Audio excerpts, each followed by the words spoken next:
नमस्कार, स्वागत है आप सभी का पीसीएस क्रैश कोर्स में। आज ये हम लोग उत्तर प्रदेश जीके यानी उत्तर प्रदेश का सामान्य ज्ञान पढ़ने जा रहे हैं और उत्तर प्रदेश सामान्य ज्ञान के अंतर्गत ये चौथा लेक्चर है। और आज का जो हमारा टॉपिक है आप देख पा रहे होंगे, उत्तर प्रदेश का इतिहास, कला और संस्कृति। तो इस टॉपिक को ही पढ़ के आप समझ गए होंगे कि एक बड़ा टॉपिक है और इसको हम लोगों को महत्वपूर्ण चीज़ों को कवर करते हुए कम से कम समय में कवर करना है, क्योंकि ये हमारा लेक्चर मुख्यतः रिवीजन पॉइंट ऑफ व्यू पे आधारित है। लेकिन निश्चिंत रहिए, इसमें कोई भी ऐसी चीज़ नहीं छूटेगी जो आपके एग्ज़ाम में आने वाली हो। यानी एग्ज़ाम में आने वाली हर चीज़ को हम यहाँ पर पूरी तरह से कवर करेंगे।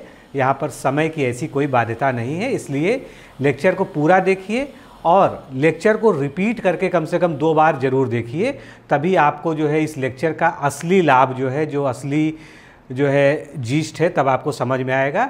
बहुत ज़्यादा नोट्स बनाने के और इन सब जो है चीज़ों में पढ़ने की ज़रूरत नहीं है। अगर आप लेक्चर को 2 से 3 बार रिवाइज़ करके देख लेते हैं तो आपको सारे फैक्ट्स ऑटोमेटिक याद हो जाएंगे। ऐसा भी इसमें कुछ बहुत कठिन नहीं है, खासकर यूपी के लेक्चर्स में तो आपको चीज़ें बहुत सारी पहले से ही पता है। तो शुरुआत करते हैं। उत्तर प्रदेश की ऐतिहासिक पृष्ठभूमि की अगर हम बात करते हैं तो उत्तर प्रदेश का जो इतिहास है वो हम पाषाण काल से जो है मान सकते हैं, क्योंकि उत्तर प्रदेश में पाषाण काल के सभी साक्ष्य, चाहे वो पुरा पाषाण काल हो, चाहे मध्य पाषाण काल हो, चाहे नव पाषाण काल हो, उसके बाद वैदिक सभ्यता, फिर सिंधु घाटी सभ्यता और उसके बाद जो है महाजनपद काल, फिर मुग़ल काल और उसके बाद जो है जितने भी बाकी चीज़ें हैं, जितने भी बाकी राजवंश रहे, सभी के साक्ष्य उत्तर प्रदेश में मिलते हैं। तो अगर हम इस तरह से देखें तो उत्तर प्रदेश एक महत्वपूर्ण राज्य रहा है, एक महत्वपूर्ण क्षेत्र रहा है, चाहे वो प्री हिस्टोरिक पीरियड की बात करें, चाहे वर्तमान स्थितियों की बात करें। हमेशा से ही यहाँ पर जो है हर तरह की संस्कृति, धर्म और सभ्यता फलती फूलती रही है। लेकिन जब हम ज्ञात इतिहास की बात करते हैं उत्तर प्रदेश की, तो उत्तर प्रदेश का जो ज्ञात इतिहास है वो लगभग 4000 साल पुराना है। दोस्तों, जब हम ज्ञात इतिहास शब्द बोलते हैं तो ज्ञात इतिहास का मतलब है जिसके हमको कोई ठोस प्रमाण प्राप्त होते हैं। वैसे तो अगर हम देखेंगे तो हमको पुरा पाषाण कालीन भी चीज़ें यहाँ पर मिली हैं, बहुत सारी साइट्स हैं यहाँ पर, जैसे बेलन घाटी में जो है बहुत सारे इस तरह से आर्टिफैक्ट्स वगैरह और जो है पुराने हथियार चीज़ें मिली हैं। लेकिन ज्ञात इतिहास की मतलब जिसका कुछ ना कुछ रिटन और जो है लिपिबद्ध तरीके से हमको ज्ञान है, उसको लगभग हम 4000 वर्ष पुराना मान सकते हैं। और ये वो पीरियड था जब आर्यों ने भारत में प्रवेश किया। जो आर्य इन्वेजन थ्योरी है कि आर्य जो है कहीं मध्य एशिया से या यूरोप की तरफ से भारत में धीरे धीरे करके आए। पहले उन्होंने सिंधु घाटी के जो सिंधु नदी थी उसके आसपास के एरिए को जो है कैप्चर किया, फिर उसके बाद वो धीरे धीरे जो है दिल्ली की तरफ बढ़े, दिल्ली से फिर नीचे बढ़े। तो मध्य प्रदेश पहले जो है पहले उत्तर प्रदेश को मध्य देश के नाम से ही जाना जाता था। तो ये जो थ्योरी है आर्यंस वाली, वो ये कहती है कि जब 4000 साल पहले आर्य उत्तर प्रदेश में आर्यों का प्रवेश हुआ और इसी समय जो है वैदिक सभ्यता, क्योंकि आर्यों को ही वैदिक सभ्यता की शुरुआत करने का श्रेय दिया जाता है, तो अब जो है मुख्य रूप से उत्तर प्रदेश का जो है इतिहास हमको अच्छे तरीके से यानी व्यवस्थित तरीके से प्राप्त होता है। अब उत्तर प्रदेश इतना महत्वपूर्ण क्यों था? क्योंकि अगर आप जो है वैदिक साहित्यों को देखेंगे तो उसमें नदियों का बहुत ही ज़्यादा महिमा मंडन किया गया है। उसमें से मुख्य रूप से गंगा, यमुना और सरस्वती आज की डेट में जो है प्रवाहित होती नहीं दिखती है, लेकिन उसके जो है प्रवाहित होने के साक्ष्य मिलते हैं कि प्रयागराज में ये तीनों नदियों का संगम हुआ करता था। लेकिन एक समय था जब हम वैदिक सभ्यता की बात करते हैं, आज से मतलब 1500 BC के लगभग का जो काल था, उस समय उत्तर प्रदेश में सरस्वती नदी बहती थी, ऐसा जो है प्रमाणों से भी सिद्ध हो चुका है। और जो वैदिक साहित्य हैं जिनमें बहुत सारे जो है वेद, पुराण, आरण्यक, उपनिषद, उनमें जो है ये प्रमाण मिलते हैं कि उत्तर प्रदेश या जो है भारत में जो है सरस्वती नदी जो है विराजमान थी। तो चूँकि उत्तर प्रदेश जो है गंगा यमुना का और सरस्वती नदियों का प्रवाह क्षेत्र रहा है। इसके कारण जो यहाँ पर मैदानी भाग है, जिसको हम आज गंगा यमुना का दोआब कहते हैं, तो वो एक उपजाऊ ज़मीन हुआ करती थी और ऐसी ज़मीन हुआ करती थी जहाँ निश्चित रूप से जो है कृषि की अपार संभावनाएं थी। आज भी ये क्षेत्र जो है कृषि से बिल्कुल समृद्ध है और यहाँ पर जो यहाँ उपजाऊ भूमि होने के कारण यहाँ पर अभी भी जो है बहुत ज़्यादा सिविलाइजेशन है और पहले भी ऐसा ही हुआ था।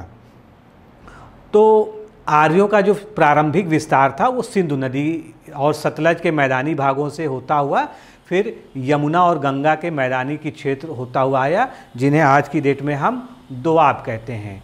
तो हम जो है उत्तर प्रदेश के व्यवस्थित जो इतिहास को यहाँ से समझ सकते हैं कि किस तरह से उन्होंने जो है पहले शुरुआत की, जो है सिंधु नदी के आसपास और सतलज का जो जल प्रवाह क्षेत्र है उससे धीरे धीरे जो है वो उत्तर प्रदेश की तरफ शिफ्ट होते चले गए। अब अगर हम पौराणिक दस्तावेजों को देखें तो पद्म पुराण, कुछ चीज़ें जो आपके लिए महत्वपूर्ण है उनको मैं हाईलाइट करते चलूँगा। लिखा यहाँ पर बहुत कुछ है, लेकिन मैं जो चीज़ें आपको बता रहा हूँ उनको आप जो है गांठ बांध लीजिएगा कि जहाँ से क्वेश्चन आ सकते हैं। तो पद्म पुराण में जो है क्या मिलता है हमको, पद्म पुराण में हमको गंगा यमुना और उसके बीच के प्रदेश मध्य देश का वर्णन मिलता है कि गंगा और यमुना का जो मध्य भाग था, जो मध्य मैदानी भाग है, उसके बीच जो है जो प्रदेश था या जो क्षेत्र था, क्योंकि उस समय जो है प्रदेश जैसी कोई संकल्पना नहीं थी, तो उसको जो है मध्य देश कहा गया, एक विस्तृत भूभाग को। उत्तर पश्चिम से आने वाले आक्रामकों के मार्ग में पड़ने के कारण दिल्ली और पटना के बीच की जो उपजाऊ भूमियों के कारण इसके इतिहास का उत्तर भारत के इतिहास से घनिष्ठ संबंध है और वैदिक काल में उत्तर प्रदेश वाला जो संपूर्ण क्षेत्र है उसको स्पेशल नाम दिया गया, जिसको ब्रह्मर्षि देश कहा गया। अब ये ब्रह्मर्षि देश कहने के पीछे भी जो है एक बड़ी जो है चीज़ें इसमें शामिल हैं और जो धार्मिक और आध्यात्म महत्व की हैं कि उत्तर प्रदेश में कई सारे जो है जो हमारे पौराणिक और जो है वैदिक ऋषि मुनि हैं वो जो है यहाँ पर इन्होंने जन्म लिया और वो उनकी कार्यस्थली रही, जैसे कि ऋषि भारद्वाज, वशिष्ठ ऋषि, विश्वामित्र ऋषि, वाल्मीकि ऋषि, याज्ञवल्क्य, केदारकी जो है ये सभी उत्तर प्रदेश एक कर्मभूमि रही। और उसके बाद जो है संसार का जो प्राचीनतम शहर है, जिसको कहा जाता है कि विश्व का सबसे प्राचीनतम शहर है, वो काशी जो आज जो है जिसको हम वाराणसी या बनारस के नाम से जानते हैं, वो भी उत्तर प्रदेश में ही स्थित है। तो उत्तर प्रदेश हमेशा से ही एक ऐसा स्पॉट रहा है, एक ऐसी जगह रही है जहाँ पर जो है सभ्यता और संस्कृति के फलने फूलने और ख़ास कर जो है जिसको हम सनातन संस्कृति कहते हैं, इसके उद्भव के जो है चिन्ह हमको बहुत शुरुआत से दिखते हैं। उत्तर प्रदेश में जब ये सब डेवलपमेंट हो रहा था तो वैदिक काल के बाद जो है छोटे छोटे जनपदों का उदय होना शुरू हुआ और फिर उनमें आपसी संघर्ष हुआ और उसके बाद जो है वो महाजनपद बन गए। और ये महाजनपद ऐसा नहीं है कि उत्तर प्रदेश में ही थे, पूरे देश में 16 महाजनपद थे, जिनको आप जो है एक बड़े एम्पायर के नाम से कह सकते हैं, यानी छोटे छोटे जनपद मिलकर वो महाजनपद बने और यहाँ पर राजवंशों के शासन स्थापित हुए। इन 16 में से 8 महाजनपद उत्तर प्रदेश में आज भी हैं, जो वर्तमान उत्तर प्रदेश का जो है भूभाग है उसको थोड़ा सा जो है हम इस मैप के दृष्टि से मैप से समझने का प्रयास करेंगे। तो पश्चिम से ले लेते हैं। सबसे पहले बात आती है कुरु महाजनपद, जिसकी राजधानी इंद्रप्रस्थ थी। तो जो आपने भारतकालीन जो है राजवंश वगैरह सुने हैं, कुरु और पौरव, तो ये कौरव, तो ये जो है उसकी जो है कहीं ना कहीं जड़ें यहीं से थी। तो आज का अगर हम देखेंगे तो मेरठ, गाज़ियाबाद, बागपत और गौतम बुद्ध नगर इस जो है कुरु महाजनपद में उस समय शामिल था। उसके नीचे आ जाते हैं सूरसेन। सूरसेन महाजनपद जो भगवान कृष्ण की जो है कर्मस्थली रही है और इसकी राजधानी मथुरा थी। मथुरा और उसके आसपास का जो क्षेत्र जो आज भी ब्रजमंडल के नाम से जाना जाता है सांस्कृतिक रूप से, वो जो है सूरसेन के अंतर्गत जो है महाजनपद के अंतर्गत आता है। अब यहाँ पर थोड़ा सा उत्तर में चलते हैं तो पांचाल महाजनपद आपने सुना होगा। तो महाजनपद पांचाल की जो राजधानी थी वो अहिछत्र थी। अब इसमें बरेली, बदायूं, फर्रुखाबाद वाला जो ये पूरा रीजन है जो आज की अगर हम डेट में कहें तो रुहेलखंड जो सांस्कृतिक क्षेत्र है, लगभग उस तरह का भूभाग जो है इसमें शामिल था। उसके बाद जो है थोड़ा सा नीचे से देख लेते हैं, चेदी महाजनपद थे। इसमें से कई ऐसे महाजनपद हैं जिनकी 2 राजधानियाँ थी, उनका हम आगे जिक्र करेंगे। तो चेदी महाजनपद की राजधानी शक्तिमती या सुक्तिमती कही जाती थी। इसमें जो है जो बुंदेलखंड का एरिया था, जैसे कि ललितपुर, झांसी, महोबा, बांदा, चित्रकूट, ये सभी जो है इसमें शामिल हुआ करता था। उसके बाद और दक्षिण में आ जाते हैं तो वत्स महाजनपद होता था जिसकी राजधानी कौशाम्बी होती थी। तो इसमें कौशाम्बी, प्रयागराज, मिर्ज़ापुर, संत रविदास नगर, वाराणसी, ये सब शामिल थे, इनके कुछ क्षेत्र। फिर काशी महाजनपद, तो काशी महाजनपद यानी बनारस जो है इसकी क्या थी, राजधानी थी, जो आज हम वाराणसी जो है राजधानी थी। अब इसमें वाराणसी का क्षेत्र तो था ही, मिर्ज़ापुर का कुछ क्षेत्र, चंदौली का क्षेत्र, ये सब मिलके जो है वाराणसी राजधानी थी और महाजनपद का नाम उस समय काशी था। एक्चुअल में काशी ही सबसे पुराना नाम है। उसके बाद जो है बिहार बॉर्डर की तरफ जो है जो कुशीनगर और देवरिया है, तो इनको जोड़ते हुए इस क्षेत्र को मल्ल महाजनपद कहा जाता था। उस समय एक मल्ल गणराज्य हुआ करता था जो यहाँ पर शासन करता था और इसकी राजधानी जो है कुशीनगर थी। फिर आगे बढ़ते हैं, कोसल महाजनपद। कोसल महाजनपद वही महाजनपद है जहाँ पर जो है बौद्ध धर्म के अनुसार भी ये बहुत ही महत्वपूर्ण है और साथ ही में ये हिंदू या सनातन परंपरा में जो है भगवान श्री राम की जन्मभूमि और उनका जो वंश था उसका शासन यहाँ पर हुआ करता था। तो इसकी राजधानी श्रावस्ती भी थी और साकेत भी, 2 राजधानियाँ थी जो है, और यही साकेत जो है वो वर्तमान अयोध्या के रूप में चिन्हित किया जाता है। तो अयोध्या, अकबरपुर, गोंडा, बलरामपुर, बहराइच, श्रावस्ती, ये जो है एक काफ़ी बड़ा महाजनपद हुआ करता था। तो इस तरह से हम देखते हैं कि उत्तर प्रदेश में 8 महाजनपद थे जो आज मौजूद हैं और इनकी जो है थोड़ी सी फिर से फैक्चुअल डिटेलिंग देख लेते हैं। वैसे हम लोगों ने इसको देख तो लिया ही है।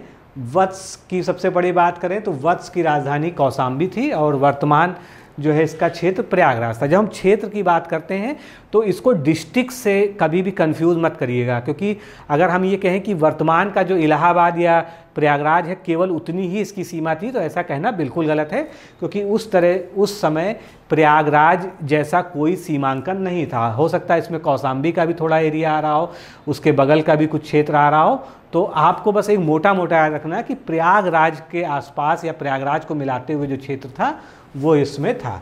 इसी तरह काशी की अभी हमने बात की, तो वर्तमान क्षेत्र जो है जो वाराणसी और उसके आसपास का क्षेत्र जिसमें चंदौली भी आ जाता है, मिर्ज़ापुर का भी कुछ एरिया आ जाता है, तो इसकी राजधानी वाराणसी हुआ करती थी। फिर कोसल की हमने बात की, कोसल की राजधानी श्रावस्ती थी और इसमें वर्तमान का जो क्षेत्र है वो फैजाबाद आता है। फिर हम बात करते हैं कुशीनगर राजधानी थी किसकी, मल्ल गणराज्य की या मल्ल महाजनपद की। इसमें देवरिया, बस्ती, गोरखपुर वाला एरिया आ जाता था। कुशीनगर तो निश्चित रूप से था ही।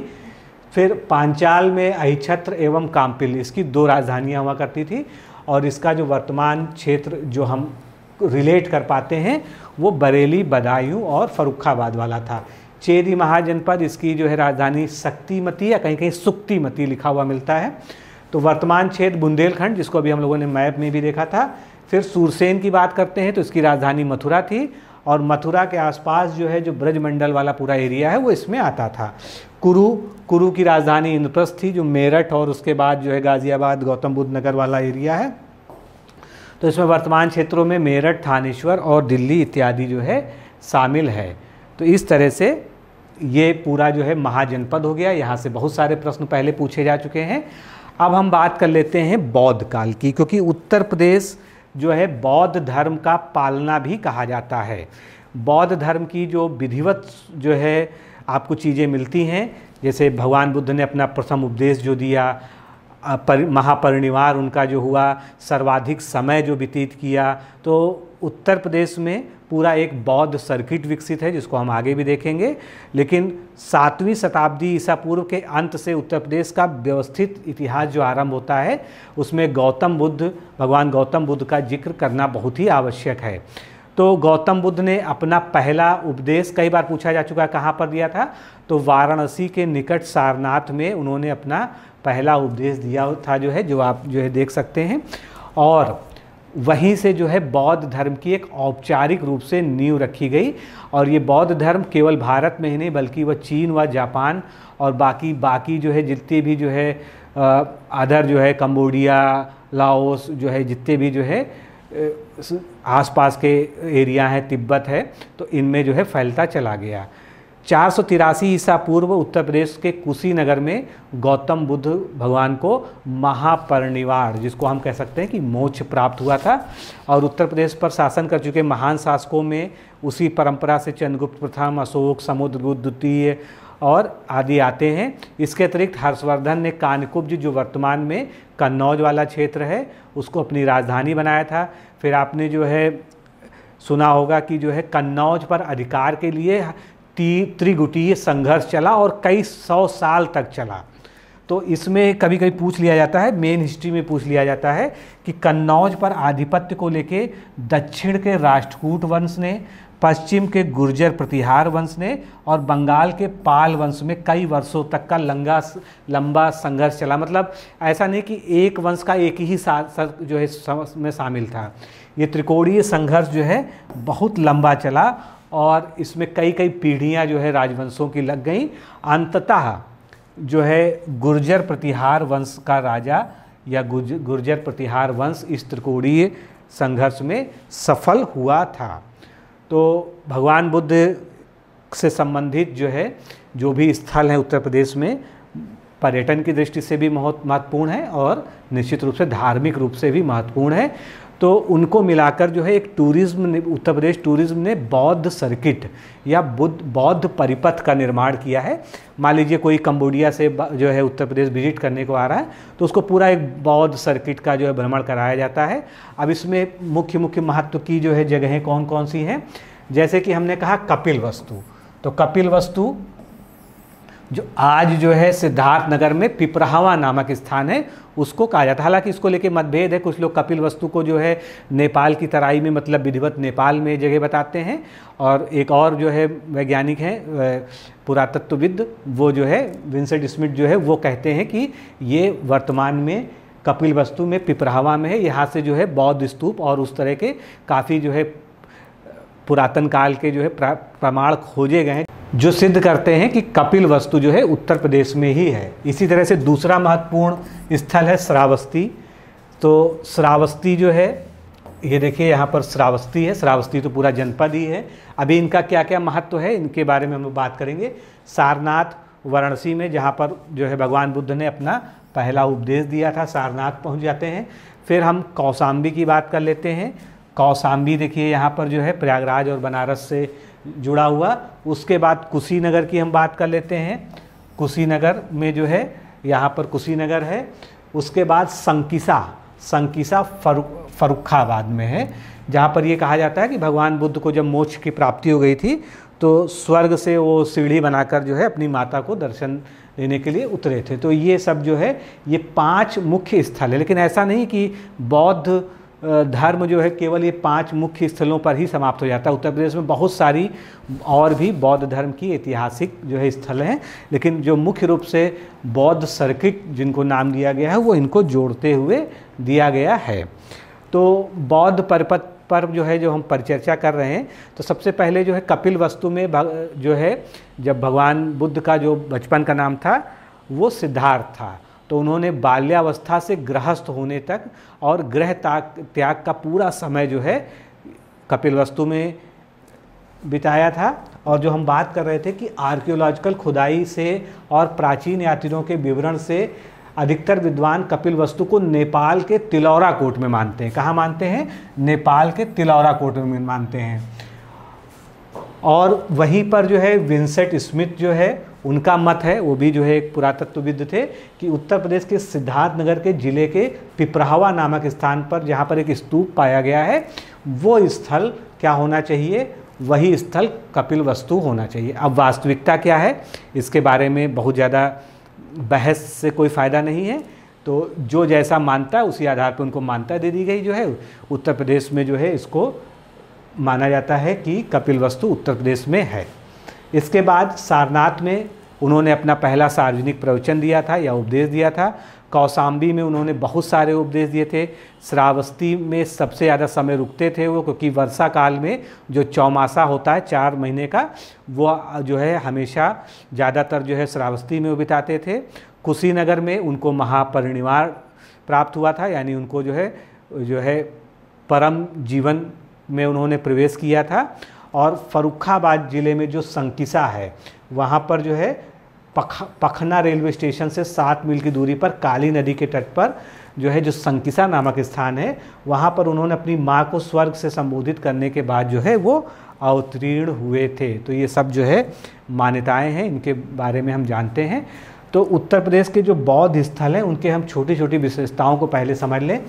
तो सबसे पहले कपिलवस्तु की बात कर लें तो यहाँ पर बुद्ध के पिता का शासन क्षेत्र था और सिद्धार्थ नगर में ये वर्तमान में स्थित है। सारनाथ में ये वाराणसी में स्थित है, यहाँ पर पहला उपदेश दिया गया। और पहले उपदेश देने की घटना को भगवान बुद्ध का क्या कहा जाता है? धर्म चक्र प्रवर्तन कहा जाता है। यहाँ पर धमेक स्तूप स्थापित है, जिसको अभी हम लोग आगे देखेंगे भी। और भगवान बुद्ध द्वारा बौद्ध संघ की जो स्थापना की गई थी वो भी सारनाथ में की गई थी। तो अगर आप सारनाथ नहीं गए हैं, वैसे बहुत से लोग गए होंगे, तो कभी ना कभी सारनाथ आपको विजिट करना भी चाहिए। कुशीनारा की बात कर लें, जो कुशीनगर का क्षेत्र है, मल्ल महाजनपद की ये राजधानी थी। देवरिया के आसपास का क्षेत्र था ये। और महात्मा बुद्ध को महापरिनिर्वाण की यहाँ पर प्राप्ति हुई थी। श्रावस्ती में बुद्ध ने सर्वाधिक समय अपना व्यतीत किया था जीवन का। ये क्वेश्चन भी एग्जाम में पूछा जा चुका है। रामग्राम ये गोरखपुर में स्थित है और गौतम बुद्ध की जो पत्नी थी उनका ये मायका है।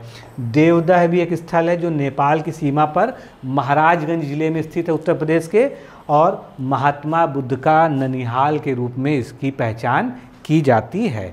अब थोड़ा सा आगे बढ़ते हैं, फिर कपिलवस्तु पे चलते हैं। और यहाँ पर देख लीजिए, इस तरह से कपिलवस्तु में जो है जो बौद्ध स्तूप की जो है खुदाई में प्राप्त हुआ है, इस तरह का है। तो थोड़ा सा आपको जिज्ञासु अगर हैं, कभी उस तरफ जाना हो, तो निश्चित रूप से आपको ये सब चीज़ें देखनी चाहिए। देखिए, यहाँ पर धर्म या किसी तरह की आध्यात्म का कोई बहुत ज़्यादा विशेष आग्रह नहीं है। आप एक स्टूडेंट होने के नाते और एक जो है क्यूरियस स्टूडेंट होने के नाते आप कभी भी इन क्षेत्रों में जाएं तो थोड़ा सा इन चीज़ों को भी देखने का प्रयास करिए। उससे क्या होता है, अपने जीवन का एक अलग तरह का अनुभव महसूस होता है। तो बाकी इसके बारे में हम लोगों ने पढ़ ही लिया जो है, और कपिलवस्तु में क्या क्या हुआ था। उसके बाद कौशाम्बी की बात करते हैं। तो कौशाम्बी कहाँ पर है? प्रयागराज से लगभग 60 किलोमीटर दूर है। और यहाँ पर भगवान बुद्ध ने कई सारे धर्मोपदेश दिए थे और ये बौद्धों के लिए उच्च शिक्षा के केंद्र के रूप में भी स्थापित है। यहाँ पर जो है खुदाई के दौरान बहुत सारे सिक्के मिले हैं, बौद्धकालीन टेराकोटा की वस्तुएं मिली हैं और पुराने किले और एक भव्य मठ के खंडहर का पता चला है। और ये जो है जो खंडहर मठ बताया जाता है, इसका नाम है घोषिताराम विहार। देखिए, ये बोर्ड वहाँ पर ऐसे ही लगा हुआ होगा जब कभी आप विज़िट करने जाएंगे। और ये जो है पूरी जो है खुदाई में ये निकला है, जिसको घोषिताराम विहार कहते हैं। तो आपसे कुछ भी पूछा जा सकता है, आपसे पूछा जा सकता है कि घोषिताराम विहार ये कहाँ पर है, बौद्धकालीन जो है स्थल कहाँ पर है, तो आपको बताना होगा कि ये जनपद वाराणसी में है।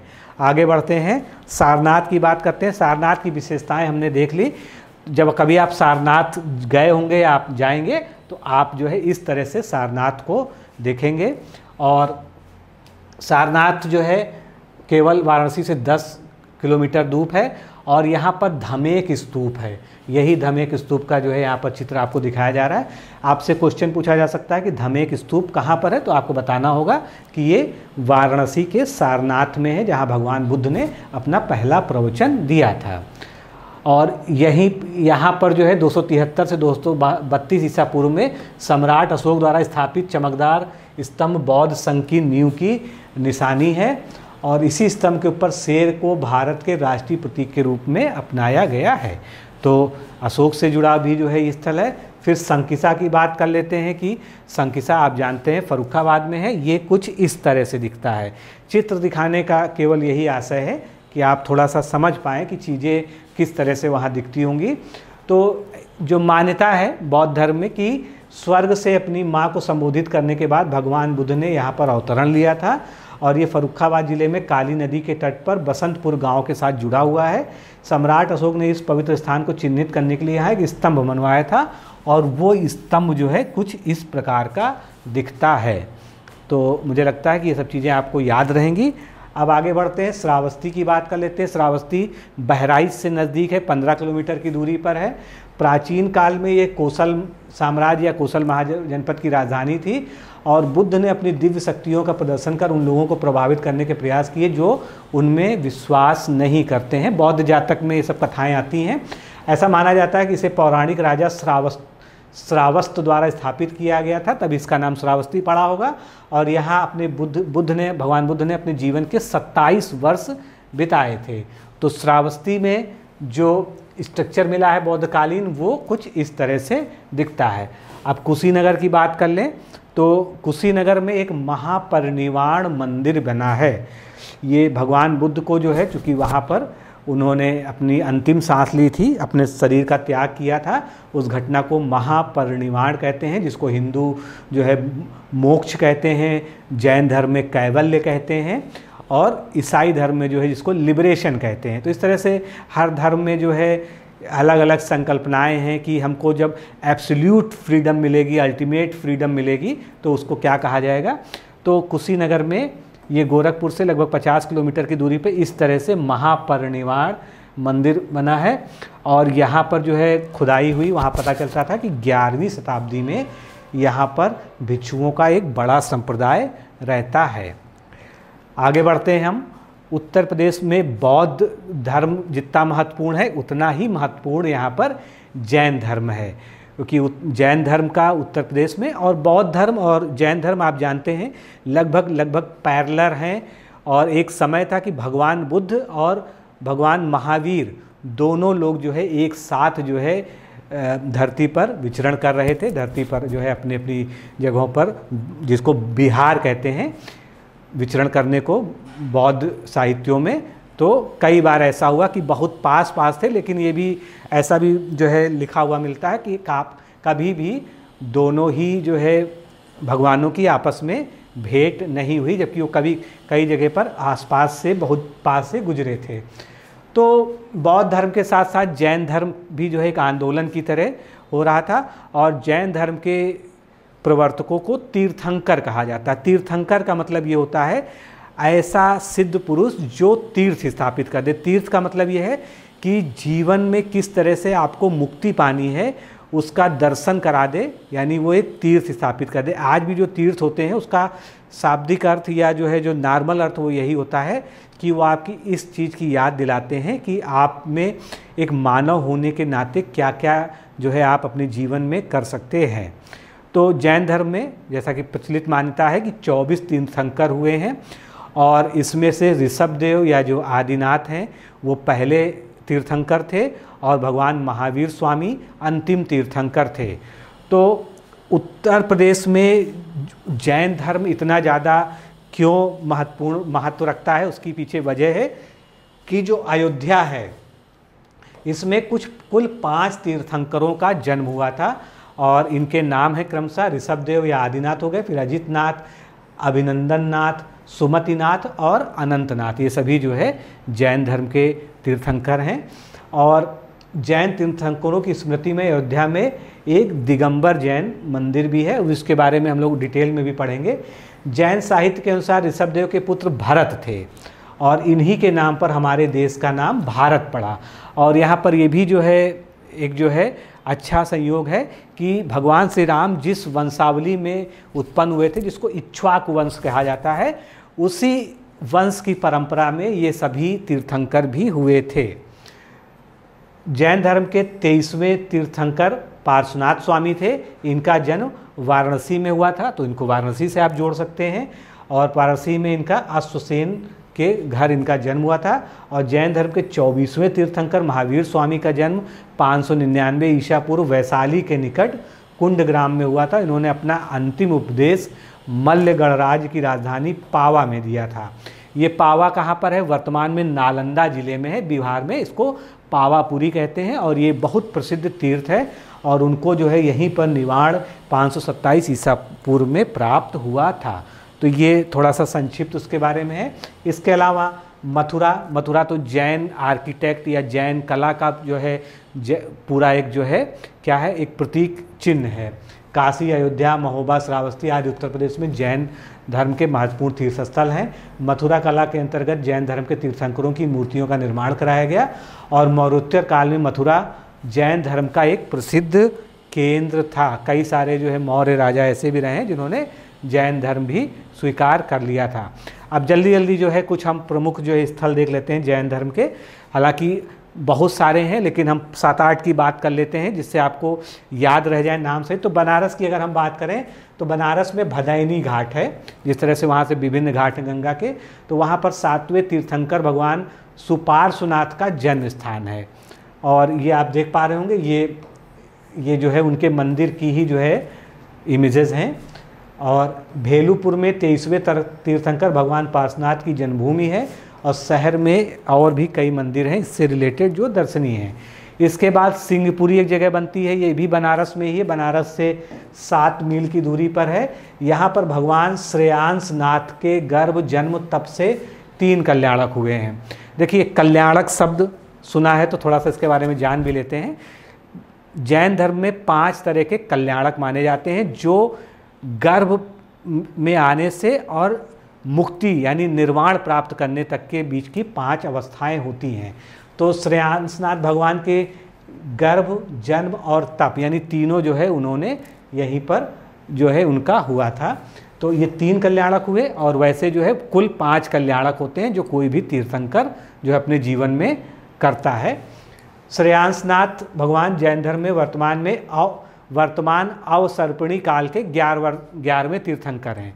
तो जिस तरह से सनातन धर्म में मान्यता है कि जैसे कलयुग, सतयुग, त्रेता युग, द्वापर युग और इनका बार बार रिपीटिशन होता है, काल है, मनवंतर है, तो उसी तरह से जैन धर्म में एक मान्यता है कि जो वर्तमान काल चल रहा है उसको वो कलयुग ना बोल के क्या कहते हैं, अवसर्पणी काल कहते हैं। तो हर काल में जो है तीर्थंकर अलग अलग होते हैं। ऐसा नहीं कि 24 तीर्थंकर हो गए और अब ना कोई तीर्थंकर होगा ना उसके पहले कोई तीर्थंकर था।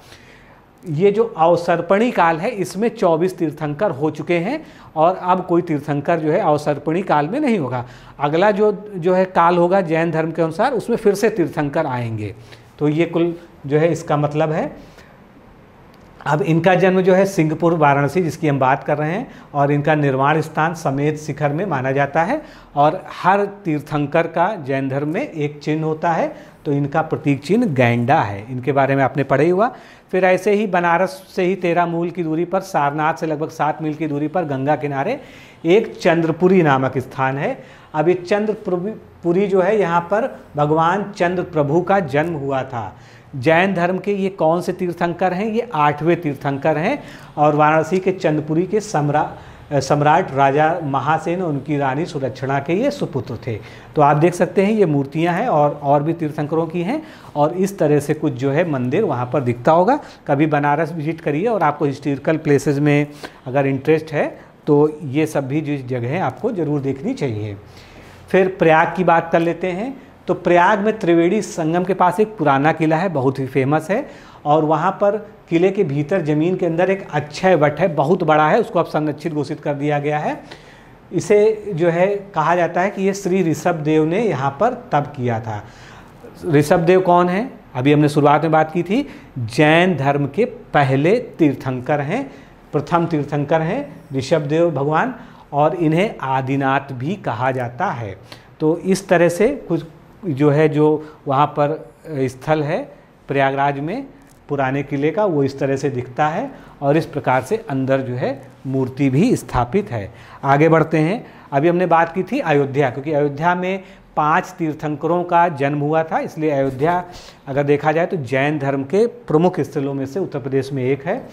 अब यहाँ पर जो है 18 कल्याणक घटित हुए हैं, यानी अगर अलग अलग जो है जो यहाँ पर तीर्थंकर थे उनके कुल 18 कल्याणक घटित हुए हैं। तो 5 तीर्थंकर कौन है फिर एक बार रिवाइज कर लेते हैं। भगवान आदिनाथ, अजितनाथ, अभिनंदन नाथ, सुमतिनाथ और अनंतनाथ, ये जो है 5 तीर्थंकर हैं भगवान। तो इनकी जन्मस्थली थी। उनकी स्मृति में फैजाबाद के जो है तत्कालीन नवाब जो थे, नवाब के कोषाध्यक्ष ने यहाँ पर 5 मंदिरों का निर्माण भी कराया है। दिगंबर जैन मंदिर प्रथम तीर्थंकर स्वामी ऋषभदेव को समर्पित है, जिन्हें आदिनाथ, पुरदेव, वृषभदेव एवं आदि ब्रह्म इत्यादि नामों से भी जाना जाता है और पुराणों में भी पूरा इनका व्याख्यान मिलता है।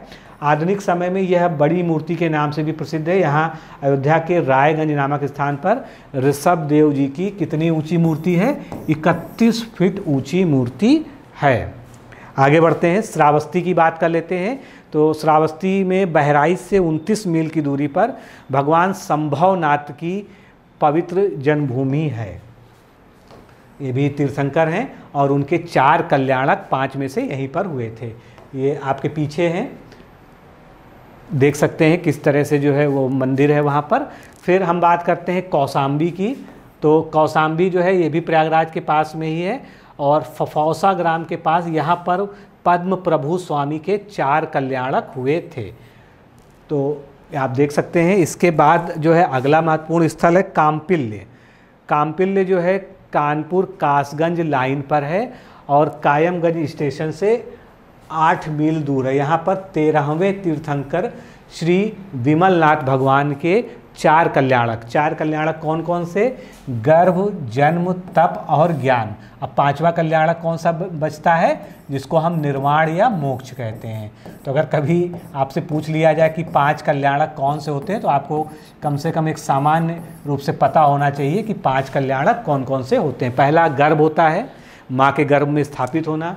फिर जन्म लेना, फिर तपस्या करना।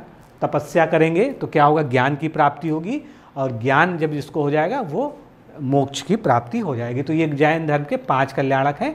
इसके बाद जो है ये काम्पिल्य वाला जो है मंदिर है, कंपिला वाला। उसके बाद अहिक्षेत्र, ये बरेली अलीगढ़ की लाइन पर आमला स्टेशन से 8 मील रामनगर गांव से लगा हुआ है। इस क्षेत्र पर तपस्या करते हुए भगवान पार्श्वनाथ के ऊपर कमठ के जीव ने घोर उपसर्ग किया था। कमठ मतलब जो है जिसको काम कहते हैं, और उन्हें कैवल्य ज्ञान की प्राप्ति हुई थी। तो जैन धर्म में जो ज्ञान होता है उसको केवल ज्ञान कहते हैं, जो विशुद्ध ज्ञान की जो है परिकल्पना है। और जो ये ज्ञान प्राप्त कर लेते हैं उनको केवली कहा जाता है। तो कुछ टर्मिनोलॉजी हैं जो आपको पता भी है, थोड़ा सा यहाँ पर रिवीजन। तो अहिक्षेत्र में जो है जो जैन धर्म का पवित्र स्थल है वो इस तरह से आपको दिखता है। आगे बढ़ते हैं, अब हस्तिनापुर की बात करते हैं। हस्तिनापुर जो है आप जानते हैं मेरठ में पड़ता है, मेरठ के पास का क्षेत्र है। तो हस्तिनापुर को शांतिनाथ भगवान, कुंथुनाथ, अरहनाथ, इन तीनों ही तीर्थंकरों को जन्म देने का सौभाग्य प्राप्त हुआ है। इतना ही नहीं, इन तीनों जिनवरों, जिन मतलब जो जिन हो गए, जिन्होंने स्वयं को जीत लिया, अपनी इच्छाओं को जीत लिया, वो जिन कहलाते हैं। तो इन जिनवरों के 4 कल्याणक कौन से? गर्भ, जन्म, तप, ज्ञान। 5वां मोक्ष बचता है। तो हस्तिनापुर में इन्हें इंद्रों ने मनाए हैं, ऐसा वर्तमान जैन ग्रंथों में वर्णन मिलता है। तो हस्तिनापुर में जो मंदिर है या यूँ कह लीजिए कि जो उपासना स्थल है जैन धर्म का, वो इस प्रकार से दिखता है। अब 84 की बात कर लें। ये मथुरा शहर में ही है, वहाँ से 1.5 मील की दूरी पर है। और जम्बू स्वामी यहीं से जो थे वो कहाँ गए थे? मोक्ष को गए थे। जम्बू स्वामी कोई तीर्थंकर नहीं है, लेकिन वो क्या थे? वो केवली थे। और वो कौन से केवली थे? अंतिम केवली। अभी हमने ऊपर डिस्कस किया ना, केवली कौन होता है? जिसने विशुद्ध ज्ञान प्राप्त कर लिया हो तप के द्वारा, जिसको कैवल्य ज्ञान या केवल ज्ञान कहते हैं। तो केवल ज्ञान प्राप्त करने वाले जो संत होते हैं जैन धर्म में, उनको केवली कहा जाता है। तो ये अंतिम केवली थे श्री जम्बू स्वामी, और ये तीर्थंकर महावीर के अनुयायी सुधर्म के शिष्य थे।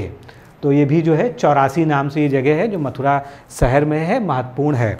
आगे बात करते हैं सौरीपुर। सौरीपुर कहाँ पर है? सिकुहाबाद। देखिए, मेरा ये सब बताने का पर्पज़ ये है कि आप थोड़ा बहुत तो जनरल चीज़ें जानें, सामान्य चीज़ें आपको पता होनी चाहिए। और जीके की दृष्टि से देखें, सामान्य ज्ञान की दृष्टि से देखें, कौन सा स्थल कहाँ पर है, बस इतना याद रखिए आप जो है। सौरीपुर जो है ये सिकोहाबाद के पास से 10 मील बटेश्वर ग्राम है। यहाँ पर भगवान नेमिनाथ स्वामी के गर्भ और जन्म कल्याणक यानी 2 कल्याणक हुए थे। और यहाँ पर जो है नेमिनाथ जैन मंदिर जैन धर्म का एक पवित्र तीर्थ स्थल है। यहाँ पर जैन धर्म के 22वें तीर्थंकर भगवान नेमिनाथ की जन्म स्थली है। तो इस तरह से ये बना हुआ है। फिर देवगढ़ की बात करते हैं। देवगढ़ ललितपुर के निकट है। जाखलौन स्टेशन से 8 किलोमीटर की दूरी पर है। और जैन धर्म के जो 16वें तीर्थंकर हैं भगवान शांतिनाथ, भगवान शांतिनाथ की 12 फीट ऊंची प्रतिमा यहाँ पर स्थापित है। और इसमें और कई सारे जो है कलापूर्ण मंदिर हैं। इसके बाद जो है हम बात करते हैं मुस्लिम काल। तो मुस्लिम काल तो भारत में बहुत लंबा चला, लेकिन जो मध्य क्षेत्र जिसको बाद में कहा गया यानी आज का जो उत्तर प्रदेश है, उसमें 1000 से 1030 ईस्वी तक मुसलमानों का आगमन हो चुका था। किंतु उत्तरी भारत में 12वीं शताब्दी के अंतिम दशक के आगमन के पश्चात मुस्लिम शासन स्थापित हुआ, जब मोहम्मद गौरी ने गढ़वालों को, जिनका यहाँ पर शासन था, और अन्य प्रतिस्पर्धी वंशों को पराजित कर दिया था। इसके पश्चात लगभग 650 साल तक अधिकांश भारत की तरह उत्तर प्रदेश भी मुगल शासन के अधीन रहा। पहले दिल्ली सल्तनत का पूरा राज था, उसके बाद मुगल वंश का शासन रहा। ये सब आप जो है मेडिवल हिस्ट्री में आपने अच्छे से पढ़ा होगा। केवल हम उत्तर प्रदेश के संदर्भ में कुछ चर्चा कर रहे हैं। 1506 में सिकंदर लोदी ने अपनी राजधानी दिल्ली से बदलकर आगरा बनाया। अब यहाँ से उत्तर प्रदेश का एक महत्वपूर्ण रोल शुरू होता है। तो ये थोड़ा सा एक तारीख याद रखिएगा कि 1506 में सिकंदर लोदी ने अपनी राजधानी को जो है दिल्ली से चेंज करके आगरा कर लिया। और 1638 में शाहजहां द्वारा फिर से राजधानी को जो है आगरा से दिल्ली स्थानांतरित कर लिया। तो आप ये कह सकते हैं कि लगभग 125 सालों तक जो है उत्तर प्रदेश जो है राजधानी के रूप में यहाँ पर मुगलों की स्थापित रहा। फिर मुगल काल के दौरान अकबर ने आगरा के निकट 1569 में फतेहपुर सीकरी का निर्माण कराया, जो 1571 से 1585 तक मुगल काल की राजधानी रहा। तो ये अगला पॉइंट उत्तर प्रदेश के संदर्भ में आपको आसान हो जाता है। उसके बाद जो है शाहजहां का जो शासनकाल था, क्योंकि शाहजहां के बारे में कहा जाता था कि वास्तुकला, चित्रकला, मतलब वो एक कला प्रेमी था, तो उसके कारण जो है यहाँ पर कई सारे निर्माण हुए और थोड़ा सा कला को जो है प्रमोशन मिला। इसके बाद ब्रिटिश काल आ जाता है। तो लगभग 75 वर्ष की अवधि में वर्तमान उत्तर प्रदेश का क्षेत्र ईस्ट इंडिया कंपनी ने धीरे धीरे उस पर अधिग्रहण किया। 1856 में ईस्ट इंडिया कंपनी ने अवध पर पूरा अधिकार कर लिया। उस समय अवध का क्षेत्र था ये, और अवध संयुक्त प्रांत के नाम से यहाँ इसे 1877 में पश्चिमोत्तर प्रांत में मिला लिया। विधिवत रूप से यानी 1937 में इसका गठन संयुक्त प्रांत के नाम से हुआ ब्रिटिश इंडिया में। 26 जनवरी 1950 को जब पूरे देश में संविधान लागू हुआ, उससे 2 दिन पहले 24 जनवरी 1950 को इसका नाम संयुक्त प्रांत से बदलकर उत्तर प्रदेश कर दिया गया था। इसके आगे की अगर हम चर्चा करें तो फिर 1880 के बाद का जो काल आता है, जब कांग्रेस की स्थापना हुई और उसके बाद जो है धीरे धीरे राष्ट्रवादी आंदोलन ने गति पकड़ी। तो उत्तर प्रदेश जो है राष्ट्रवादी आंदोलन का एक जो है बड़ा केंद्र बन के उभरा। जैसे कि यहाँ पर जो है मोतीलाल नेहरू, मदन मोहन मालवीय, जवाहरलाल नेहरू, पुरुषोत्तम दास टंडन जैसे राष्ट्रवादी राजनेताओं की जो है ये जन्मस्थली भी रही और कर्मस्थली भी यहाँ पर रही। संयुक्त प्रांत मुस्लिम लीग की राजनीति का भी केंद्र रहा। लखनऊ समझौते के बारे में आपने जाना होगा। तो इस तरह से लखनऊ, या यूँ कह लीजिए कि उत्तर प्रदेश पूरा जो है भारतीय राजनीति और स्वतंत्रता संग्राम में जो है एक प्रमुख केंद्र के रूप में था। तो कई जगह कई सारी क्रांतियां हुई, उनका जो है बहुत सारे जो है नेतृत्व करता रहे हैं, क्रांतिवीर रहे हैं। तो जैसे लखनऊ में अगर कहा जाता है तो लखनऊ में जो है बेगम हजरत महल जो उसकी नेतृत्व करता रही हैं। ये दोनों हेडिंग्स जो है उल्टी हो गई, इसको ऐसे पढ़ लीजिए आप जो है। बरेली में खान बहादुर खान, ये पूछा जा चुका है एग्ज़ाम में, सुमेलन में भी आ चुका है। कानपुर में नाना साहब और मुख्य संचालक जो है तात्या टोपे। झांसी में रानी लक्ष्मीबाई, प्रयागराज में लियाकत अली, फैज़ाबाद में मौलवी अहमदुल्ला, फतेहपुर में अजीमुल्लाह, कालपी में तात्या टोपे, मथुरा में देवी सिंह, मेरठ में कदम सिंह। इस तरह से कई सारे जो है दिग्गज लोग थे जिन्होंने भारतीय राष्ट्रीय आंदोलन का जो है विभिन्न स्तरों पर, विभिन्न जगहों पर जो है क्या किया, नेतृत्व किया। उसके बाद उत्तर प्रदेश जैसा कि हमने कहा कि भारत की राजनीति में भी एक अहम स्थान रखता है।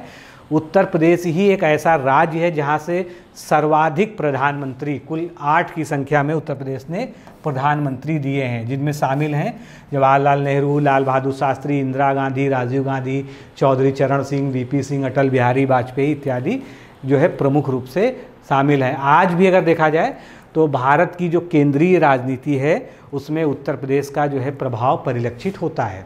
1990 के दशक के अंत में उत्तराखंड क्षेत्र, चूँकि जो है एक पहाड़ी एरिया था, तो वहाँ पर विकास जो है एक मुद्दा बना कि पहाड़ी एरिया होने के कारण वो विकास नहीं हो पा रहा है, तो एक आंदोलन उठ खड़ा हुआ कि उत्तराखंड को अलग किया जाना चाहिए। तो अंततः 9 नवंबर 2000 को उत्तर प्रदेश से पृथक करके उत्तराखंड का निर्माण किया गया। उत्तर प्रदेश में चूँकि जैसा कि हमने कहा कि राष्ट्रवाद का उदय और स्वतंत्रता संग्राम का जो है, स्वाधीनता संग्राम का जो है प्रमुख केंद्र रहा है, तो यहाँ पर बहुत सारे कांग्रेस के जो है अधिवेशन भी हुए। कभी कभी ये भी पूछ लिया जाता है। तो उत्तर प्रदेश में 1888 में प्रथम बार कांग्रेस का अधिवेशन हुआ था। कहाँ पर हुआ था? प्रयागराज में हुआ था, जॉर्ज यूले की अध्यक्षता में। और ये उस समय कांग्रेस का चौथा अधिवेशन था, 85 से शुरुआती हुई थी। फिर उत्तर प्रदेश में भारतीय राष्ट्रीय कांग्रेस के 1947 तक के अधिवेशन में अगर हम देखें तो 1892 में फिर प्रयागराज में अधिवेशन हुआ, उसमें व्योमेश चंद्र बनर्जी उसके अध्यक्ष थे, सभापति थे। 1899 में लखनऊ में अधिवेशन हुआ, रमेश चंद्र दत्त उसके अध्यक्ष रहे। 1905 में बनारस में हुआ, गोपाल कृष्ण गोखले उसमें अध्यक्ष थे। 1910 में फिर प्रयागराज में हुआ, उसमें विलियम वेडनबर्ग अध्यक्ष थे। 1916 में लखनऊ में हुआ, अंबिका चरण मजूमदार साहब उसके अध्यक्ष थे। उसके बाद 1925 महत्वपूर्ण अधिवेशन है कानपुर का, जिसमें सरोजनी नायडू जो है अध्यक्ष रहीं। 1936 में लखनऊ में फिर हुआ, जिसमें जवाहरलाल नेहरू अध्यक्ष रहे।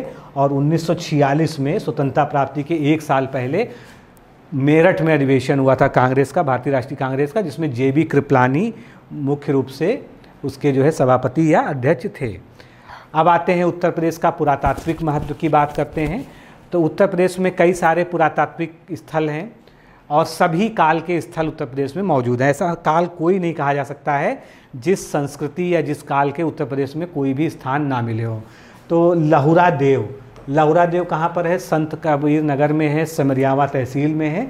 यहाँ से अब तक के कृषि के प्राचीनतम साक्ष्य प्राप्त हुए हैं भारत में, जो चावल की खेती के हैं। 8000 से 9000 BC तक इनका अंकन किया जाता है। इससे पहले एक स्थान उत्तर प्रदेश में ही है, कोलडीहवा जो प्रयागराज में है और इसके पास में स्थित है। यहाँ से चावल के प्राचीनतम साक्ष्य मिले थे, जो 6500 से लगभग 7000 BC के इसकी अंकन किया गया था। लेकिन सबसे पुराना वाला अब लहुरा देव हो गया है। कोलडीवा से मृदभांडों के प्राचीनतम साक्ष्य मिले हैं, जो कि, और यहाँ पर झोपड़ियों के साक्ष्य भी मिले हैं, यानी मानव बस्ती किस तरह से थी उसका भी मिला है। लोहंदा नाला क्षेत्र एक है, ये उत्तर प्रदेश की बेलन घाटी है।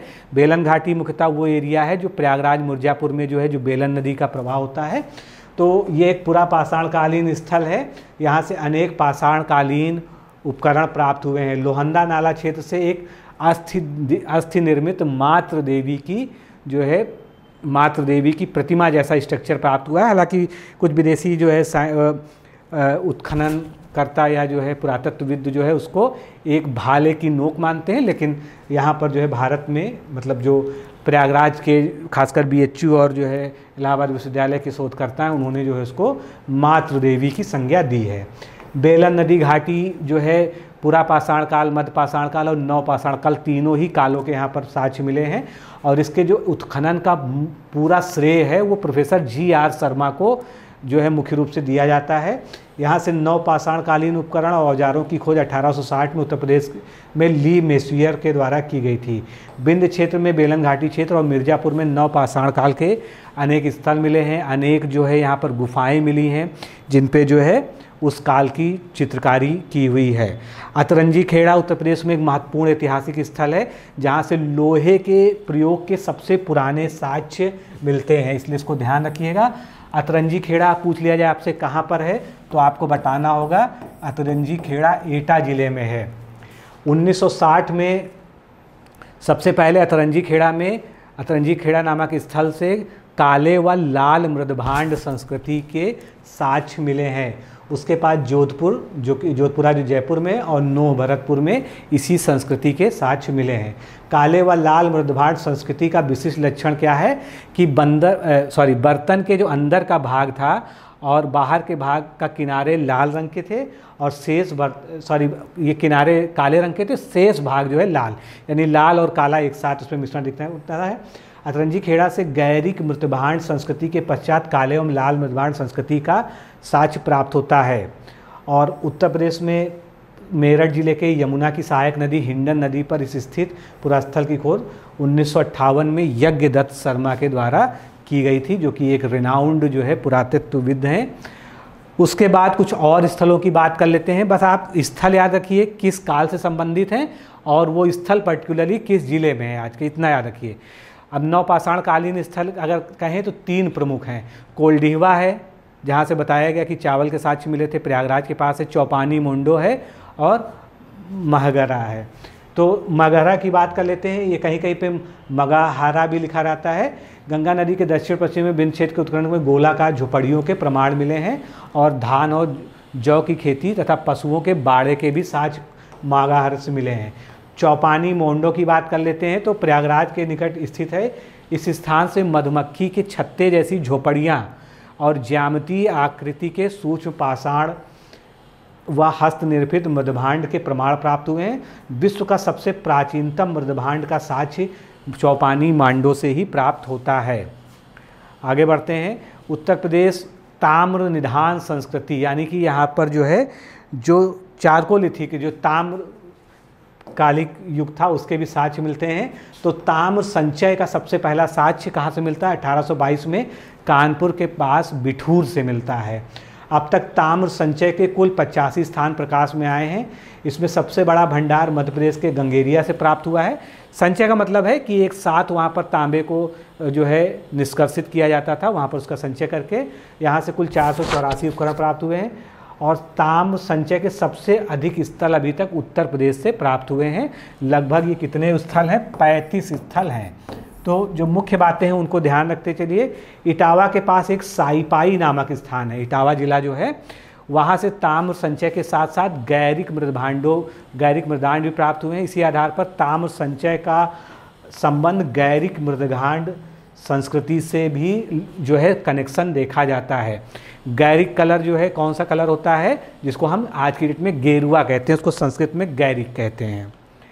फिर महादहा कहाँ पर है? ये प्रतापगढ़ जिले में है। आपको बस जगह याद रखनी है। और ये एक मध्य पाषाण कालीन स्थल है। ये 3 चीज़ें तो आपको कम से कम याद होनी ही चाहिए। अब यहाँ से क्या क्या खास चीज़ें पाई गई हैं? यहाँ से बड़ी मात्रा में हड्डियों से निर्मित आभूषण पाए गए हैं। स्तंभ गर्त के साक्ष्य पाए गए। इस तरह से क्वेश्चन सीधे आ सकता है कि स्तंभ गर्त के साक्ष्य कहाँ से पाए गए हैं। इसके अतिरिक्त ऐसे बरियल्स मिले हैं, समाधान मिले हैं, जिनमें 2 व्यक्तियों को एक साथ जो है कब्र में दफनाया गया है। लेखरिया ये प्रयागराज में है। ये भी मीजोलिथिक यानी मध्यपाषाण कालीन स्थल है। यहाँ से आज तक सर्वाधिक मानव कंकाल प्राप्त हुए हैं।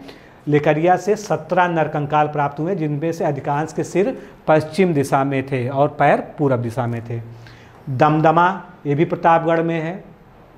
यहाँ से 3 नरकंकाल और 5 युगल समाधान प्राप्त हुए हैं। प्रतापगढ़ में ही एक जो है सराय नाहर राय स्थल है। इसका उत्खनन कार्य GR शर्मा के द्वारा किया गया था और इस पुरास्थल की खोज KC ओझा ने की थी। यहाँ से एक छोटी बस्ती के साक्ष्य एवं ढेर सारे नरकंकाल पाए गए हैं। मध्य पाषाणिक पुरास्थल सराय नाहर से कुल 11 मानव समाधियाँ मिली थी तथा 11 गर्त चूल्हे मतलब जो थोड़ा सा गड्ढे में चूल्हे बनाए जाते थे। एक चूल्हा तो ये होता है कि हमने जो है ज़मीन पर जो है ज़मीन से ऊपर चूल्हा बनाया, और गर्त चूल्हे का मतलब है कि गड्ढा खोद के उसमें चूल्हा बनाया गया।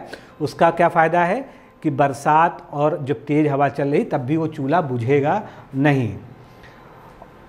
और यहाँ की कब्रें जो थी वो आवास क्षेत्र के अंदर स्थित थी, यानी रेजिडेंशियल एरिया में ही कब्रें जो है बनाई जाती थी। संयुक्त रूप से 2 पुरुष और 2 स्त्रियों को एक साथ दफनाए जाने के प्रमाण भी सराय नाहर राय से प्राप्त होते हैं। कहाँ है ये आपको बताना है कि ये प्रतापगढ़ में है। तो स्थल बहुत महत्वपूर्ण है। इसके बाद हम सनौली की बात कर लेते हैं। सनौली अभी एक रिसेंटली प्रकाश में आया हुआ है, इसलिए यहाँ से क्वेश्चन आपसे पूछा जा सकता है। तो ये बागपत स्थल बागपत ज़िले में है और ये सिंधु घाटी सभ्यता का स्थल है। आप देख रहे हैं यहाँ से जो फोटोज़ थोड़ा सा देखेंगे आप जो है, तो ये प्राचीन रथ, उसमें पहिए और जो है यहाँ से बहुत सारे जो है मेटल के जो है अस्त्र शस्त्र, तलवारें, कलश, बहुत सारी चीज़ें पाई गई हैं। तो कुछ मुख्य विशेषताएं हम इसकी जान लेते हैं। तो 2005 में जो है इस स्थल का उत्खनन किया गया था। यहाँ से सिंधु घाटी सभ्यता की 21 कब्रें मिली हैं और यहाँ की कब्रें 2200 से 1800 ईसा पूर्व की जो है दिनांकित हैं। कार्बन डेटिंग से पता चला होगा। यहाँ पर जो शव के साथ में चावल, दाल से भले बर्तन, जानवरों की हड्डियाँ, कब्रों के समाधान विधि से पता चलता है कि ये सिंधु घाटी सभ्यता के अंतिम चरण का स्थल है। यानी सिंधु घाटी सभ्यता जब विलुप्त हो रही थी उस समय का ये स्थल है। यहाँ के तमाम अवशेष ये इंगित करते हैं कि ये 3800 से 4000 वर्ष पुराने हैं। यहाँ से 2 मुँह वाली तांबे की तलवार मिली है जो किन्हीं बड़े योद्धाओं के लगते हैं। माना जाता है कि अब अभी तक एक प्रचलित मान्यता थी कि जो रथ होते थे वो आर्य अपने साथ लेके आए थे। यानी रथ को जो है आर्य संस्कृति से या यूँ कह लीजिए वैदिक संस्कृति से जोड़कर देखा जाता था। और हमारी मान्यता क्या थी कि आर्य बाहर से आए हैं। कोई कहता था कि मध्य एशिया से आए हैं, यूरोप से आए हैं। एक थ्योरी ये भी कहती है कि जो है ध्रुवीय क्षेत्रों से आए हैं। लेकिन अब ये जो सनौली क्षेत्र है बागपत का, जहाँ पर खुदाई हुई है और अभी यहाँ पर बहुत कुछ काम चल रहा है, तो ये जो मान्यता थी कि रथ आर्यन सभ्यता की पहचान है और सनौली जिसको जो है सिंधु घाटी सभ्यता से जोड़ा जा रहा है, क्योंकि यहाँ पर जितने भी लक्षण दिख रहे हैं वो सब सिंधु घाटी सभ्यता के हैं। तो आर्य सभ्यता और सिंधु घाटी सभ्यता का काल जो है आपस में यहाँ पर क्लैश कर रहा है। तो अगर ये थ्योरी सही होती कि आर्य बाहर से आए थे तो ये स्थल जो है उसके एक अपवाद के रूप में सामने आया है। इसलिए एक बहस नई छिड़ गई है कि क्या आर्य वास्तव में भारत से बाहर से आए थे या आर्य भारत के मूल निवासी ही हुआ करते थे। और ख़ासकर सिंधु घाटी सभ्यता जो है आर्यों की एक सभ्यता थी, जो कि नगरीय सभ्यता होते हुए भी जो है आर्यों की सभ्यता थी। क्योंकि जितनी भी आर्य सभ्यताएँ हैं या वैदिक सभ्यता है उसको ग्रामीण सभ्यता माना जाता था। तो ये इस स्थल को एक अपवाद के रूप में देखा जा रहा है। यहाँ से बहुत सारे नरकंकाल मिले हैं, करीब 177 के करीब नरकंकाल मिले हैं। इस तरह से देखिए समाधि है। इस समाधि पे आप देख रहे होंगे, अगर आपको समझ में आ रहा होगा, इस पे जो है कोई शव जो है दफनाया गया है, उसके साथ बर्तन और बहुत सारी चीज़ें जो है उसके साथ रखी गई हैं। तो अभी तक जो है जो भी साक्ष्य मिले हैं, हाँ घोड़े के भी साक्ष्य मिले हैं, रथ में गोल पहिए थे इसके भी साक्ष्य मिले हैं। और जिस तरह से ये शवगाह है इससे पता चलता है कि ये किसी राजसी परिवार के जो है रहे होंगे। कुछ और जो है पुरातात्विक चीज़ें जो है, मिर्ज़ापुर एक ऐसा उत्तर प्रदेश का ज़िला है, स्थल है, जहाँ से तीनों कालों के, चाहे पुरापाषाण काल हो, चाहे मध्य पाषाण काल हो, चाहे नवपाषाण काल हो, तीनों के ही औजार मिलते हैं। और अशोक के सभी अभिलेखों में उत्तर प्रदेश स्थित सोहगौरा का अभिलेख खूब आपने सुना होगा। सोहगौरा कहाँ पर है पूछा जा सकता है। सोहगौरा जो है गोरखपुर में है।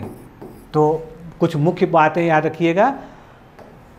ये स्थल भारतीय लेखन कला की प्राचीनता को प्रमाणित करने वाला पहला अभिलेख प्रस्तुत करता है। इसमें अकाल व दुर्भिक्ष के समय जनता के उपयोग के अन्न के 3 कोष्ठागार के भी प्रमाण मिलते हैं।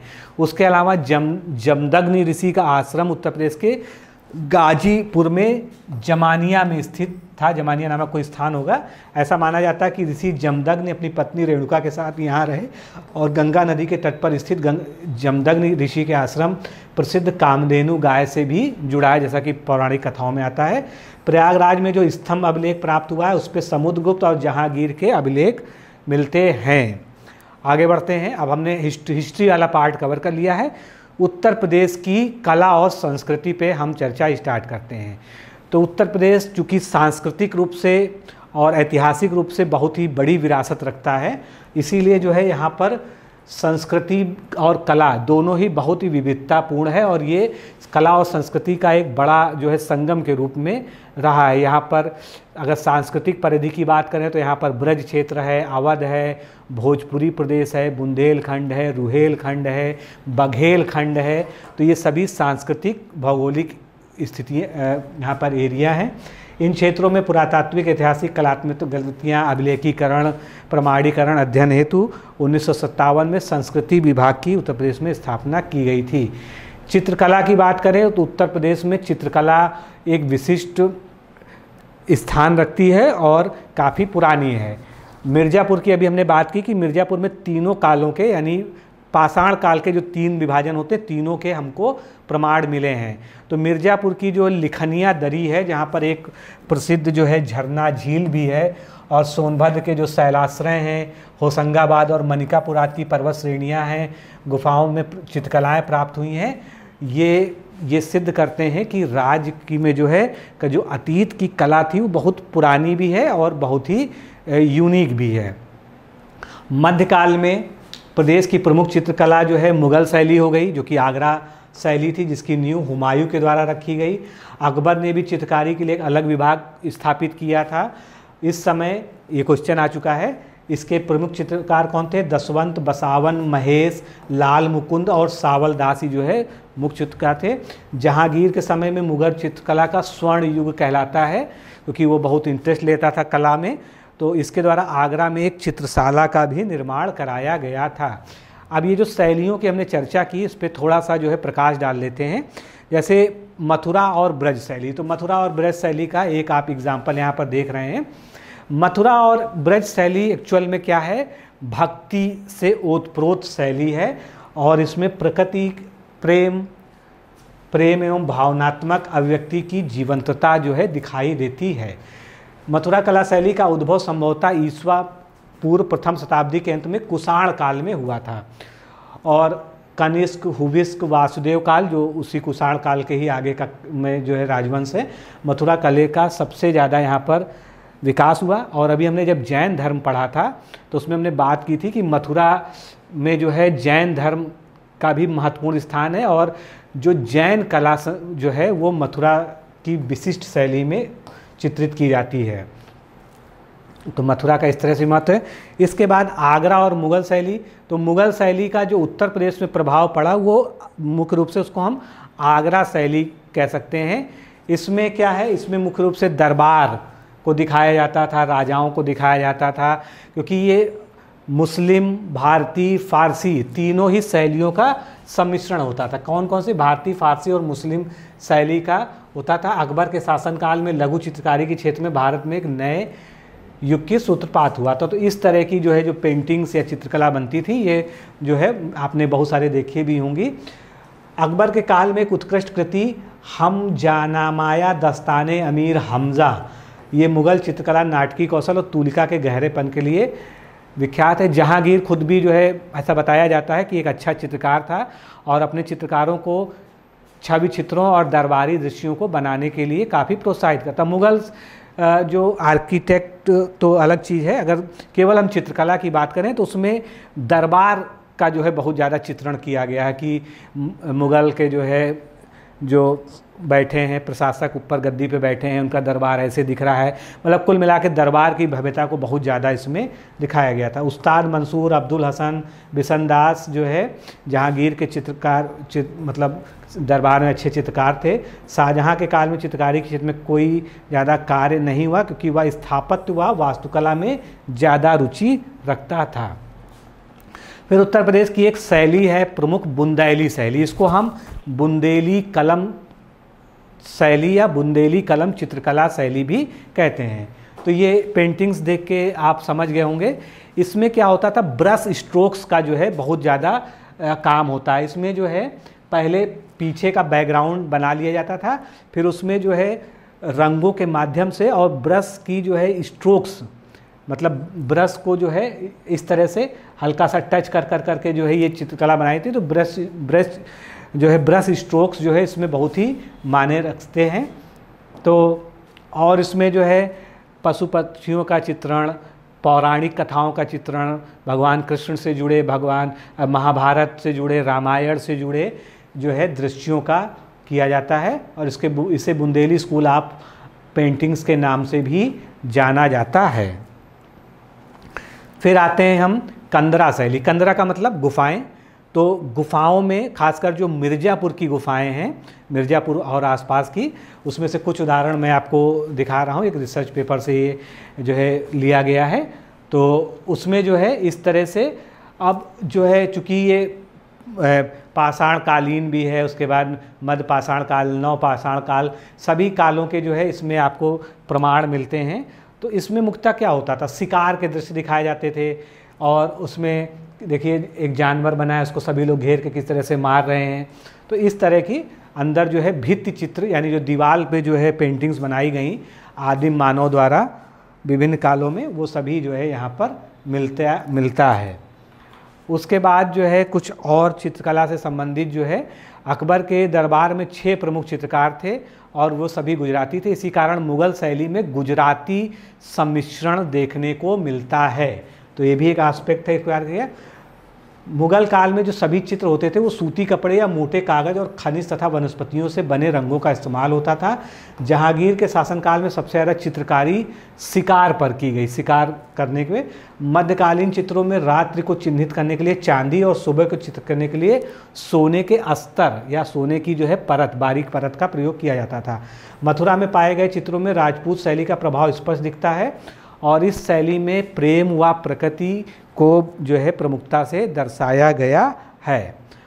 अब उत्तर प्रदेश के जो प्रमुख चित्रकार हैं, कभी कभी क्वेश्चन यहाँ से पूछ लिया जाता है, उनकी कृति किस क्षेत्र की है, मतलब किस शैली से संबंधित हैं। तो महेंद्र सिंह हैं, ये कांगड़ा व काशी शैली के विधिवत चित्रकार हैं। नंद किशोर शर्मा खुर्जा के क्षेत्र के हैं और कालीन, ट्रे, चीनी मिट्टी के बर्तन डिज़ाइन, पुस्तकों के आवरण पर ये जो है चित्रकारी करते हैं। विश्वनाथ खन्ना कानपुर के हैं, कलरिस्ट के रूप में ये विख्यात हैं, यानी इनका जो है मूल रूप से जो है रंग का जो है इनका वो है। कृष्ण खन्ना कानपुर के हैं, इनमें यूरोपियन शैली की झलक दिखती है। विश्वनाथ मेहता, इनकी पेंटिंग्स जैसे जो प्रसिद्ध हैं प्यासा ऊट, सुहाग बिंदी और सृष्टि। शिवानंद नौटियाल लखनऊ से हैं और सत्यम शिवम सुंदरम इनकी जो है एक प्रमुख पेंटिंग है। उत्तर प्रदेश के प्रमुख चित्रकार, बस नाम याद रख लीजिए, बहुत ज़्यादा ज़रूरत नहीं है। कभी आपसे पूछा जा सकता है कि ये कौन है या किस विधा के कलाकार हैं, तो आपको पता होना चाहिए चित्रकार हैं। रमेश चंद्र साथी, चमन सिंह, नित्यानंद, सुरेंद्र बहादुर, नील मणिदास, जगन्नाथ मुरलीधर, सुधीर रंजन, रणवीर सिंह बिष्टी, रणवीर सक्सेना, रामचंद्र शुक्ल, भवानी चरण ग्यू, मदन लाल नागर। इसके बाद जो है आगे बढ़ते हैं हम संगीत कला की बात कर लेते हैं। तो उत्तर प्रदेश में संगीत का प्रसंग जो है वैदिक काल से हमको प्रमाण रूप में मिलता है। और उत्तर प्रदेश के कासगंज में जन्मे अमीर खुसरो ने ख्याल गायन की शैली को विकसित किया। ये प्रश्न भी पूछा जा चुका है कि अमीर खुसरो का जन्म कहाँ हुआ था, तो कासगंज में हुआ था। इन्होंने कौन सी शैली की ईजाद किया था, ख्याल गायन शैली, और उसके साथ सितार व तबले का आविष्कार का श्रेय भी इनको दिया जाता है। उत्तर प्रदेश में ही मृदंग, वीणा, ढोलक, मंजीरा, नागड़ा आदि वाद्य यंत्रों का भी आविष्कार माना जाता है। प्रदेश में लोक संस्कृति देश की प्राचीनतम संस्कृतियों में से एक है और राज्य में हिंदी एवं स्थानीय भाषाओं में विशिष्ट अवसर पर गीत गाए जाते हैं। तो संगीत के क्षेत्र में घराने होते हैं कि प्रमुख घराने कौन से हैं, सभी राज्यों में अलग अलग घराने होते हैं। तो अगर उत्तर प्रदेश के घरानों की बात करें संगीत घरानों में, तो लखनऊ घराना एक है। इसमें जो है जो प्रमुख प्रवर्तक या जो प्रमुख जो है इनके हस्ताक्षर हैं वो हैं बिरजू महाराज जी, शंभू महाराज, बिंदादीन, खुर्शीद अली खां। और लखनऊ ख्याल गायकी के पितामह के नाम से जो है खुर्शीद अली खां को जाना जाता है। किराना घराना भीमसेन जोशी, बंदे अली खां, गंगूबाई हंगल, ये सब क्वेश्चन के रूप में पूछे गए हैं। बनारस घराना के प्रमुख जो है जो संगीतज्ञ हैं वो किशन महाराज, सितारा देवी, गिरजा देवी, मोतीबाई, सिद्धेश्वरी देवी। आगरा घराने के अलकदास या मलूक दास। शाहजहाँपुर घराने में कई मशहूर सरोद वादक जैसे इनायत अली खां, उस्ताद मुराद अली खां, उस्ताद मोहम्मद अमीर खां, पंडित राधिका मोहन मोइत्रा, पंडित बुद्धा देवदास गुप्ता और वर्तमान में अमजद अली खान दिए हैं। तो यहाँ पे आपको कलाकार का नाम पूछा जा सकता है और उससे संबंधित घराना आपको बताना होगा। तो इस तरह से आप देख सकते हैं पूरी एक लिस्ट तैयार की जा सकती है कि किस घराने से संबंधित कौन व्यक्ति है। अगर आपको इंटरेस्ट है तो आप इसको स्क्रीनशॉट लेकर जो है इसको आप जो है बाद में पढ़ सकते हैं। आगे बढ़ते हैं। अब ये प्रमुख कलाकार, उनकी विधा क्या है और कौन सा घराना है, ये भी थोड़ा सा महत्वपूर्ण है क्योंकि विधा भी आप जानते जाइए। जैसे किशन महाराज व कंठे महाराज हैं तो ये तबला वादक है मुख्य रूप से और बनारस घराने से संबंध रखते हैं। रसूलन बाई, छोटी मैना, बड़ी मैना, सरस्वती ये ठुमरी टप्पा गायिका हैं बनारस घराने से। तारा देवी, सितारा देवी, नलिनी, कमलिनी, गोपी कृष्ण चौबे कथक कलाकार हैं और ये बनारस घराने से हैं। बिस्मिल्लाह खां का नाम तो आप जानते ही हैं और मुमताज़ खान शहनाई के हैं, भारत रत्न भी मिल चुका है बनारस घर। कुदऊ सिंह, पंडित अयोध्या प्रसाद, पंडित सखाराम पखावज हैं, बजाते हैं और ये लखनऊ घराने के हैं। सादिक अली खां ख्याल गायक हैं, ये बनारस घराने के हैं। सॉरी, ये जो है ये वाला कुदऊ सिंह, पंडित अयोध्या और ये जो है लखनऊ घराने के, बनारस निकल गया था। इलियास खां, गुलाम अहमद ये सितार वादक हैं, लखनऊ घराने से संबंधित हैं। फिर लच्छू महाराज, बिरजू महाराज, अच्छन महाराज, शंभू महाराज कथक के हैं, लखनऊ घराने से हैं। इसी में कालका महाराज, बिंदी दीन, ठाकुर प्रसाद भी आते हैं। अब्दुल करीम खां, काले खां, गंगूबाई हंगल, भीमसेन जोशी, तारापत चक्रवर्ती ये सब मशहूर नाम है, आपने सुन रखे हैं। ख्याल गायक हैं किराना घराने के। इनायत अली खां सरोद वादक हैं, शाहजहांपुर घराने के। अब हम उत्तर प्रदेश के कुछ लोक गीतों की चर्चा कर लेते हैं। जैसे कजरी है तो कजरी किस क्षेत्र का है, मिर्ज़ापुर वाराणसी का है। फिर आल्हा बुंदेलखंड का है, महोबा मुख्य रूप से। होरी और रसिया बरसाना क्षेत्र का है जो होली के त्यौहार के संबंधित होता है। चैती और चैता पूर्वांचल का है। बिरहा पूर्वी उत्तर प्रदेश का है। सोहर जो बच्चे के जन्म के समय गाया जाता है, विशेषता पूर्वांचल का और अवध क्षेत्र का। होली गीत वृंदावन, झूला गीत वृंदावन, इसुरी फाग ये सब डायरेक्ट क्वेश्चन पूछे जा सकते हैं, पूछे भी गए हैं। बुंदेलखंड, 72 बील रुहेलखंड का है ये। मल्हौर या मल्लार ये कौरवी क्षेत्र का है और ढोला व रागनी ये पश्चिमी क्षेत्र का है। आगे बढ़ते हैं। अब उत्तर प्रदेश में बहुत सारे मेले और त्यौहार और महोत्सव भी आयोजित होते हैं, तो थोड़ा सा उनका डिटेल जान लेते हैं। तो उत्तर प्रदेश में बहुत सारे मेले हैं। एक अनुमान के मुताबिक सरकारी आंकड़ा है कि 2250 मेले प्रतिवर्ष आयोजित किए जाते हैं। सबसे ज़्यादा मेले मथुरा में 86 आयोजित होते हैं। उत्तर प्रदेश में विश्व का सबसे बड़ा मेला कुंभ मेला प्रयागराज में लगता है, 2025 में लग भी रहा है। महाकुंभ प्रत्येक 12 वर्ष पे होता है और केवल जो कुंभ होता है वो 6 वर्ष की अवधि पे होता है। जो अभी तक का जो सबसे लास्ट महाकुंभ था वो 2013 में आयोजित हुआ था। उत्तर प्रदेश पर्यटन विभाग द्वारा प्रतिवर्ष लखनऊ, आगरा, वाराणसी नगरों में महोत्सव का आयोजन किया जाता है, लेकिन अब तो हर जिले में महोत्सव लगने लगा है, इसलिए कोई भी विशेष बात नहीं है। आप जनपद का नाम ले लीजिए, उसके आगे महोत्सव लगा दिए, लगभग हर जनपद में होता है। मुगल कालीन वैभव के दृश्य आगरा के ताज महोत्सव का प्रमुख आकर्षण है। तो ताज महोत्सव आपसे पूछा जाए तो बता दीजिए आगरा में होता है। एक जो है सुलहकुल उत्सव है जो अकबर के समय से बताया जाता है, हिंदू मुस्लिम एकता के प्रतीक का पर्व माना जाता है, ये भी आगरा से ही संबंधित है। फिर उत्तर प्रदेश में होली के अवसर पर लठमार होली का आयोजन ब्रज क्षेत्र के बरसाना में किया जाता है और अयोध्या में 14 कोसी परिक्रमा का आयोजन राम जन्मभूमि अयोध्या में किया जाता है। अब जो अभी हमने पढ़ा उन्हीं को थोड़ा सा जो है, जैसे लखनऊ महोत्सव है तो लखनऊ में लगता है, वाराणसी महोत्सव वाराणसी में लगता है, सुलहकुल महोत्सव हमने पढ़ा ये आगरा में लगता है। इसके बारे में ध्यान रखिएगा, ये किसी एक धर्म का नहीं है, ये हिंदू मुस्लिम एकता का प्रतीक माना जाता है, इसलिए कई बार एग्जाम में आया भी है। ताज महोत्सव प्रत्येक वर्ष फरवरी में लगता है, ताजमहल के आसपास जो है उसी परिसर में, तो ये आगरा में लगता है, ये ध्यान रखिएगा। फिर कन्नौज महोत्सव कन्नौज में लगता है, प्रयाग महोत्सव प्रयाग में लगता है। बिठूर गंगा महोत्सव ये गंगा स्नान का अवसर होता है, बिठूर जो है गंगा जो कानपुर में है वहाँ पर लगता है कार्तिक मास में। कबीर महोत्सव तो संत कबीर विषय पर जीवन आज के प्रसारित करने संत कबीर नगर जनपद के मगहर में इस उत्सव का जो है आयोजन होता है एक मेले के तौर पे। कुछ और मेले देख लेते हैं, जैसे नौचंदी मेला बहुत बार पूछा गया, कहाँ पर लगता है, मेरठ में। बटेश्वर मेला आगरा में लगता है। देवा शरीफ मेला बाराबंकी में लगता है। सैयद सालार मेला जो है बहराइच में लगता है गोविंद साहब मेला, अम्बेडकर नगर में लगता है देवी पाटन मेंढा, गोंडा में लगता है ध्रुपद मेला, अब ये महत्वपूर्ण है, वाराणसी और वृंदावन दोनों जगह लगता है। शाकंभरी देवी मेला सहारनपुर में लगता है, वहाँ शाकंभरी देवी माता का मंदिर भी है। माघ मेला प्रयागराज में लगता है। हरिदास जयंती मेला वृंदावन में लगता है। झूला मेला वृंदावन में। कलिंजर महोत्सव बांदा में। कंस मेला मथुरा में। ददरी का मेला बलिया में। गोला गोकर्णनाथ मेला जनपद लखीमपुर खीरी में लगता है।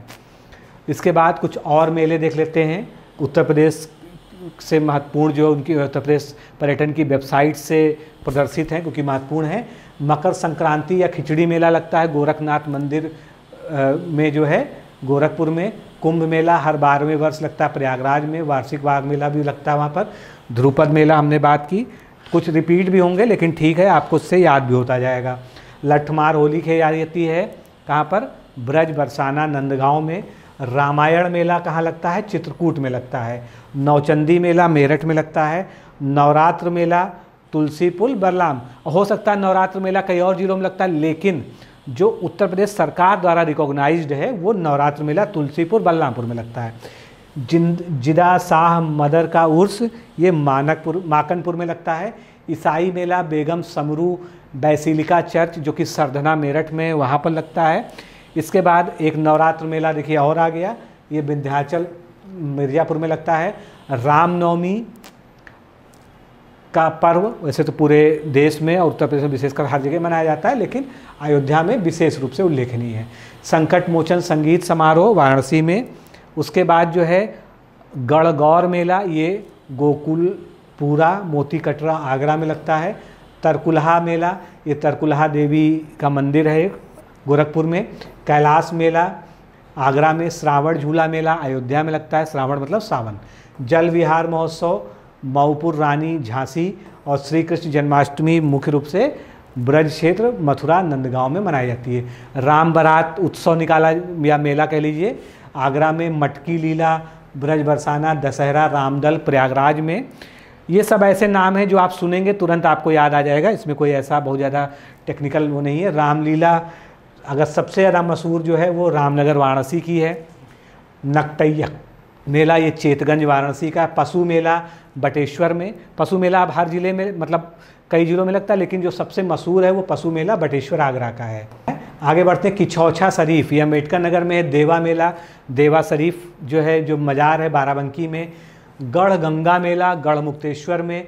कार्तिक पूर्णिमा या देव दीपावली बहुत ही भव्य तरीके से मनाई जाती है वाराणसी में। रामायण मेला अयोध्या में भी लगता है, एक चित्रकूट में भी लगता है, भी ध्यान रखिएगा। गोविंद साहब मेला अम्बेडकर नगर में। ददरी मेला बलिया में लगता है। अब नृत्य कला की बात करें, नृत्य कला में जो है जो एकमात्र शास्त्रीय नृत्य है उत्तर प्रदेश का वो कथक है। भारत के 8 शास्त्रीय नृत्यों में सबसे पुराना कथक ही माना जाता है, जिसकी उत्पत्ति स्थल उत्तर प्रदेश ही है। इस नृत्य के जो प्रणेता माने जाते हैं वो ठाकुर प्रसाद को माना जाता है। और इस विधा के जो प्रमुख कलाकार अभी हमने पीछे भी देखा था, शंभू महाराज, बिरजू महाराज, बिंदादीन, ये कुछ जो है प्रसिद्ध हैं। लोकनृत्य में ही अब हम लोकगीतों की भी बात कर लेते हैं, तो उत्तर प्रदेश के लोकगीतों में भिन्नता के साथ लोकनृत्य में भी काफ़ी भिन्नता मिलती है। प्रमुख लोक नृत्य कौन से हैं? रासलीला, रामलीला, ख्याल, नौटंकी, नकल या नकाल, स्वांग, दादरा और चरकुला। कई सारे इसमें से एग्जाम में पूछे जा चुके हैं। तो अगर क्षेत्र वाइज हम बांट दें, सबसे पहले अगर हम बुंदेलखंड की बात करें तो बुंदेलखंड में देवी नृत्य, घोड़ा नृत्य, ख्याल नृत्य ये बुंदेलखंड के हो गए। पूर्वांचल के प्रमुख नृत्य देखें तो धोबिया नृत्य, कटघोड़वा नृत्य, धीवर नृत्य, पासी नृत्य, नटवरी और नकटौरा नृत्य। अवधी क्षेत्र या अवध क्षेत्र में कलाबाजी, पासी नृत्य और जोगिया नृत्य हो गया। उसके बाद ब्रज क्षेत्र के प्रमुख नृत्य क्या हैं? रास नृत्य, झूला नृत्य, मयूर नृत्य, चरकुला, चरकुला कई बार पूछा गया है, और घड़ा नृत्य जिसमें कई एक के ऊपर एक घड़े रख के जो है नृत्य किया जाता है। तो इसको संक्षिप्त में एक लिस्ट के रूप में हम यहाँ पर देख लेते हैं, जिससे थोड़ा सा और आसानी से याद हो जाएगा। चरकुला और रास ये आपका हो गया ब्रज क्षेत्र से संबंधित। धोबिया, नटवरी और कर्मा, धोबिया और नटवरी ये पूर्वांचल का हो गया। इसकी विशेषता क्या है? धोबिया की है, धोबिया समुदाय के द्वारा किया जाता है। नटवरी जो है पूर्वांचल के अहीर समुदाय के द्वारा किया जाता है। कर्मा नृत्य जो है ये मिर्ज़ापुर और सोनभद्र का नृत्य है जो खरवार जनजाति के द्वारा किया जाता है। मयूर नृत्य ब्रज क्षेत्र का है, आपने देखा भी होगा। कटघोड़वा नृत्य पूर्वांचल का है। धुरिया नृत्य बुंदेलखंड का, ये सब पूछे जा चुके हैं। कार्तिक नृत्य बुंदेलखंड का। राई नृत्य ये बुंदेलखंड की महिलाओं के द्वारा किया जाता है। इसके बाद धीवर नृत्य जो है ये पूर्वांचल में कहार वर्ग के द्वारा किया जाता है। चौरसिया नृत्य ये जौनपुर का है। ख्याल नृत्य बुंदेलखंड का है, देवी बुंदेलखंड का। सौरा नृत्य बुंदेलखंड के कृषकों के द्वारा किया जाता है। इसी प्रकार दीप नृत्य भी जो है ये बुंदेलखंड के कृषकों अहीरों के द्वारा किया जाता है। ढर कहरी नृत्य सोनभद्र का है। छोलिया राजपूतों का नृत्य है जो कि विशेषकर विवाह उत्सव पर होता है। जोगनी नृत्य ये अवध क्षेत्र का नृत्य है और ये रामनवमी के अवसर पर किया जाता है। पाई डंडा नृत्य बुंदेलखंड के अहीरों के द्वारा किया जाता है, पूछा भी जा चुका है। तो उनकी थोड़ी थोड़ी ये डिटेलिंग है, बहुत ज़्यादा हमको डिटेलिंग में नहीं जाना है। अगर आप चाहें, इंटरेस्टेड हैं, तो इसका आप स्क्रीनशॉट जो है ले सकते हैं। और मुख्य रूप से आपसे क्षेत्र पूछा जाता है तो क्षेत्र पे फोकस करिएगा। और कभी जो है बहुत डिटेलिंग में चलेंगे तो समुदाय भी पूछा जा सकता है। जो सारे नृत्य हमने डिस्कस किए उन्हीं को थोड़ा सा यहाँ पे डिटेल में आपको दिखाने का प्रयास किया जा रहा है। अब संगीत और कला संस्थान पर भी जो है कभी कभी प्रश्न आ जाते हैं। तो सबसे पहले अगर देखेंगे तो सांस्कृतिक केंद्रों की स्थापना जो है उत्तर प्रदेश में राज्य के संस्कृति विभाग की जिला और मंडल स्थल पर जो सांस्कृतिक गतिविधियों के संचालन हेतु की गई, वो कब की गई? 1966 में। अब एक प्रमुख संस्थान आता है उत्तर प्रदेश का, भातखंडे संगीत संस्थान, जो आज की डेट में संगीत महाविद्यालय के रूप में जो है मान्यता प्राप्त कर चुका है। ये उत्तर प्रदेश का सबसे पुराना संगीत स्थान है, संगीत स्थल है या। और 1926 में मेरिस कॉलेज ऑफ हिंदुस्तानी म्यूज़िक के नाम से इसकी स्थापना या इसकी नींव पड़ी थी। 1960 में इसका नाम भातखंडे हिंदुस्तानी संगीत जो है महाविद्यालय रख दिया गया। अब इसका नाम भातखंडे संगीत संस्थान कर दिया गया है। और अगर और रिसेंट चलेंगे तो अब ये महाविद्यालय से यूनिवर्सिटी का दर्जा भी प्राप्त कर चुका है, डीम्ड यूनिवर्सिटी ये हो चुकी है। सितंबर 2020 में राज्य सरकार ने घोषणा की है कि इसे स्टेट यूनिवर्सिटी का दर्जा दिया जा रहा है। इसी तरह से उत्तर प्रदेश में राज्य ललित कला अकादमी है, ये लखनऊ में है और 1962 में इसकी स्थापना की गई थी। भारतेंदु नाट्य अकादमी है, तो ये नाट्य क्षेत्र का है, इसकी स्थापना 1975 में की गई थी, ये भी लखनऊ में स्थित है। तो कहाँ है और कब स्थापना हुई थी, ये जो है प्रमुख रूप से आपसे पूछे जाने योग्य है। उत्तर प्रदेश संगीत नाटक अकादमी, ये भी राजधानी लखनऊ में स्थित है, 1963 में इसकी स्थापना हुई थी। इसके बाद राष्ट्रीय कथक संस्थान, ये भी लखनऊ में है और 1988-89 में इसकी स्थापना हुई थी, काफ़ी पुराना है। अयोध्या शोध संस्थान 1986 में तुलसी स्मारक भवन अयोध्या में इसकी स्थापना की गई है। रंगकर्म या थिएटर की बात कर लें तो 1843 में नवाब वाजिद अली शाह द्वारा लिखित किस्सा राधा कन्हैया तथा 1853 में उन्हीं के संरक्षण में सैयद आगा हसा खां अमानत लखनऊ कृत इंदर सभा के मंचन का जिक्र प्रारंभ होता। मतलब ये शुरुआती ब्यौरा है कि उत्तर प्रदेश में थिएटर या रंगमंच की शुरुआत कब से होती है। उसके बाद 1881 में आते हैं तो कवि और स्वतंत्रता संग्राम सेनानी पंडित माधव शुक्ला जो प्रयाग के हैं, उन्होंने अपने नाट्य लेखन एवं विशिष्ट नाटकों में सफल निर्देशन के साथ विभिन्न नगरों में हिंदी नाट्य समितियों की स्थापना की शुरुआत की। द्वितीय विश्व युद्ध के पश्चात 1943 में वामपंथी और प्रगतिशील कलाकारों तथा बुद्धिजीवियों द्वारा स्थापित इप्टा का फुल फॉर्म क्या है? भारतीय जन नाट्य संघ की स्थापना की गई। इसकी शाखाएं कहाँ कहाँ पर हैं? आगरा में है, मेरठ में, कानपुर, लखनऊ में स्थापित की गई हैं। तो ये सब ऐतिहासिक विवरण हैं। 1963 में संगीत नाट्य अकादमी, जिसकी हमने पीछे भी चर्चा की, की स्थापना हुई। 1975 में भारतेंदु नाट्य अकादमी की स्थापना हुई। उसके अलावा उत्तर प्रदेश के प्रमुख थिएटर आर्टिस्ट कभी आपसे पूछे जाएँ तो वो कौन कौन से हैं? उर्मिल कुमार थपियाल, राज बिसारिया, सूरमोहन कुलश्रेष्ठ लखनऊ के हैं, श्रीमती गिरीश रस्तोगी गोरखपुर की हैं। ये नेशनल लेवल पर जो है इन्होंने ख्याति प्राप्त की है। उत्तर प्रदेश में रंग कर्म विषयक पहली पत्रिका 1953-54 में भारतीय जन नाट्य संघ इप्टा आगरा ने रंगमंच के शीर्षक से प्रकाशित की थी, जो बाद में अभिनय के नाम से प्रकाशित हुई।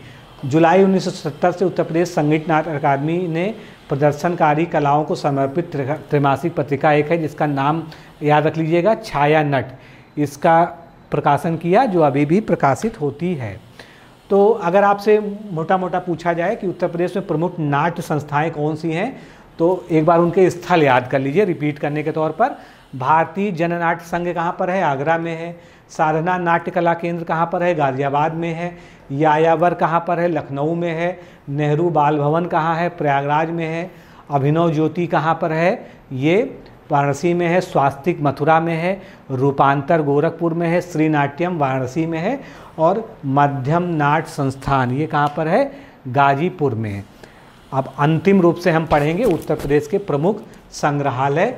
तो 31 अगस्त 2002 से ये सारे संग्रहालय नवगठित उत्तर प्रदेश संग्रहालय निदेशालय के अधीन आ गए थे, जिनका यहाँ पर जिक्र किया गया। सब पहले अलग अलग थे। प्रदेश का सबसे पुराना संग्रहालय जो है लखनऊ में जो जू है, जो चिड़ियाघर है, उसमें अब अगर आप कभी गए होंगे तो उसमें है, जिसको राजकीय संग्रहालय के नाम से हम जानते हैं। तो जितने भी संग्रहालय हैं एक बार उनकी चर्चा कर लेते हैं। उत्तर प्रदेश का राज्य संग्रहालय लखनऊ में है। राजकीय संग्रहालय नाम से एक मथुरा में है, दूसरा झांसी में है। अंतर्राष्ट्रीय राम कथा संग्रहालय और आर्ट गैलरी कहाँ पर? अयोध्या में है। राजकीय बौद्ध संग्रहालय गोरखपुर में है। दूसरा राजकीय बौद्ध संग्रहालय कुशीनगर में है। तीसरा राजकीय बौद्ध संग्रहालय पिपरावा सिद्धार्थ नगर में है, जहाँ पर जो है कपिलवस्तु बताया जाता है। लोक कला संग्रहालय लखनऊ में है। जनपदीय संग्रहालय सुल्तानपुर एक संग्रहालय है। राजकीय पुरातत्व संग्रहालय कन्नौज में स्थापित है। राजकीय स्वतंत्रता संग्राम संग्रहालय कहाँ पर है? मेरठ में है। डॉक्टर भीमराव अम्बेडकर संग्रहालय एवं पुस्तकालय रामपुर जिले में है। राजकीय जैन संग्रहालय मथुरा में है। और राजकीय पुरातत्व संग्रहालय कहाँ पर है? फर्रुखाबाद में है। अब ये इनकी कुछ विशेषताएं दी गई हैं, जिसमें बहुत ज़्यादा हमको जो है नहीं कुछ पढ़ना है। अगर आप इंटरेस्टेड हों तो आप स्क्रीनशॉट ले सकते हैं। मुख्य रूप से आपको ये पता होना चाहिए कौन सा संग्रहालय कहाँ पर है। बहुत ज़्यादा डिटेल आपसे पूछा जाना अपेक्षित है नहीं। फिर उसके बाद उत्तर प्रदेश के प्रमुख भाषा साहित्य संस्थान हैं, उनके बारे में थोड़ा सा एक बार चर्चा कर लेते हैं। जैसे हिंदी संस्थान आपसे पूछा जाए तो कहाँ पर है? लखनऊ में है, कई बार पूछा भी गया है। उत्तर प्रदेश संस्कृत संस्थानम कहाँ है? ये भी लखनऊ में है। उत्तर प्रदेश उर्दू अकादमी कहाँ है? लखनऊ में है। उत्तर प्रदेश भाषा संस्थान कहाँ है? लखनऊ में है। सिंधी अकादमी कहाँ है? लखनऊ में है। पंजाबी अकादमी कहाँ है? लखनऊ में है। स्वर्गीय फ़खरुद्दीन अली अहमद मेमोरियल कमेटी कहाँ है? लखनऊ में है। तो ये सारे ही जो भाषा संबंधी संस्थान हैं वो लखनऊ में है। एक हिंदुस्तानी एकेडमी है जिसको पूछा जा चुका है, ये मात्र कहाँ पर है? ये जो है प्रयागराज में स्थित है। उत्तर प्रदेश हिंदी संस्थान की जो स्थापना कभी आपसे पूछ लिया जाए 30 सितंबर 1976 को हुई थी। हिंदुस्तानी एकेडमी जो कि प्रयागराज में भी हमने पीछे चर्चा की, एक बार आप देख लीजिए, प्रयागराज में ये है। ये इसकी स्थापना 29 मार्च 1927 को हुई थी। और बाकी उर्दू अकादमी की 1972 में हुई थी। देवनागरी लिपि में लिखित को जो सबसे पहले उत्तर प्रदेश ने हिंदी को देवनागरी लिपि में लिखित हिंदी को राजभाषा अपनी घोषित किया था। उसके बाद ये सबसे पहली राजभाषा 1947 अक्टूबर 1947 में घोषित की थी। फिर 26 जनवरी 1968 से राजभाषा हिंदी का प्रयोग प्रदेश के समस्त राजकीय कार्यालयों में अनिवार्य कर दिया गया था। उसके बाद महत्वपूर्ण क्या रहा? 1989 में राज्य सरकार द्वारा उत्तर प्रदेश की द्वितीय राजभाषा घोषित किया गया। किसको? उर्दू को। तो ये महत्वपूर्ण है, पूछा भी जा चुका है। तो मित्रों, इस तरह से देखा जाए तो एक बड़ा चैप्टर था जिसको हम लोगों ने कवर कर लिया है। उत्तर प्रदेश का इतिहास, कला, संस्कृति, लोकनृत्य, मेले, उत्सव, सब कुछ जो है हम लोगों ने जो है डिटेल में भी पढ़ा और उन फैक्ट्स को ज़्यादा देखा जो आपके एग्ज़ाम पॉइंट ऑफ व्यू से महत्वपूर्ण है। तो आज के इस लेक्चर में इतना ही। इस लेक्चर को कम से कम 2 बार रिवाइज ज़रूर करिएगा, तभी आपको फैक्ट्स याद होंगे, क्योंकि फैक्ट्स बहुत ज़्यादा हैं। तो आज के लिए इतना ही, फिर मिलते हैं अगले लेक्चर में। नमस्कार, धन्यवाद।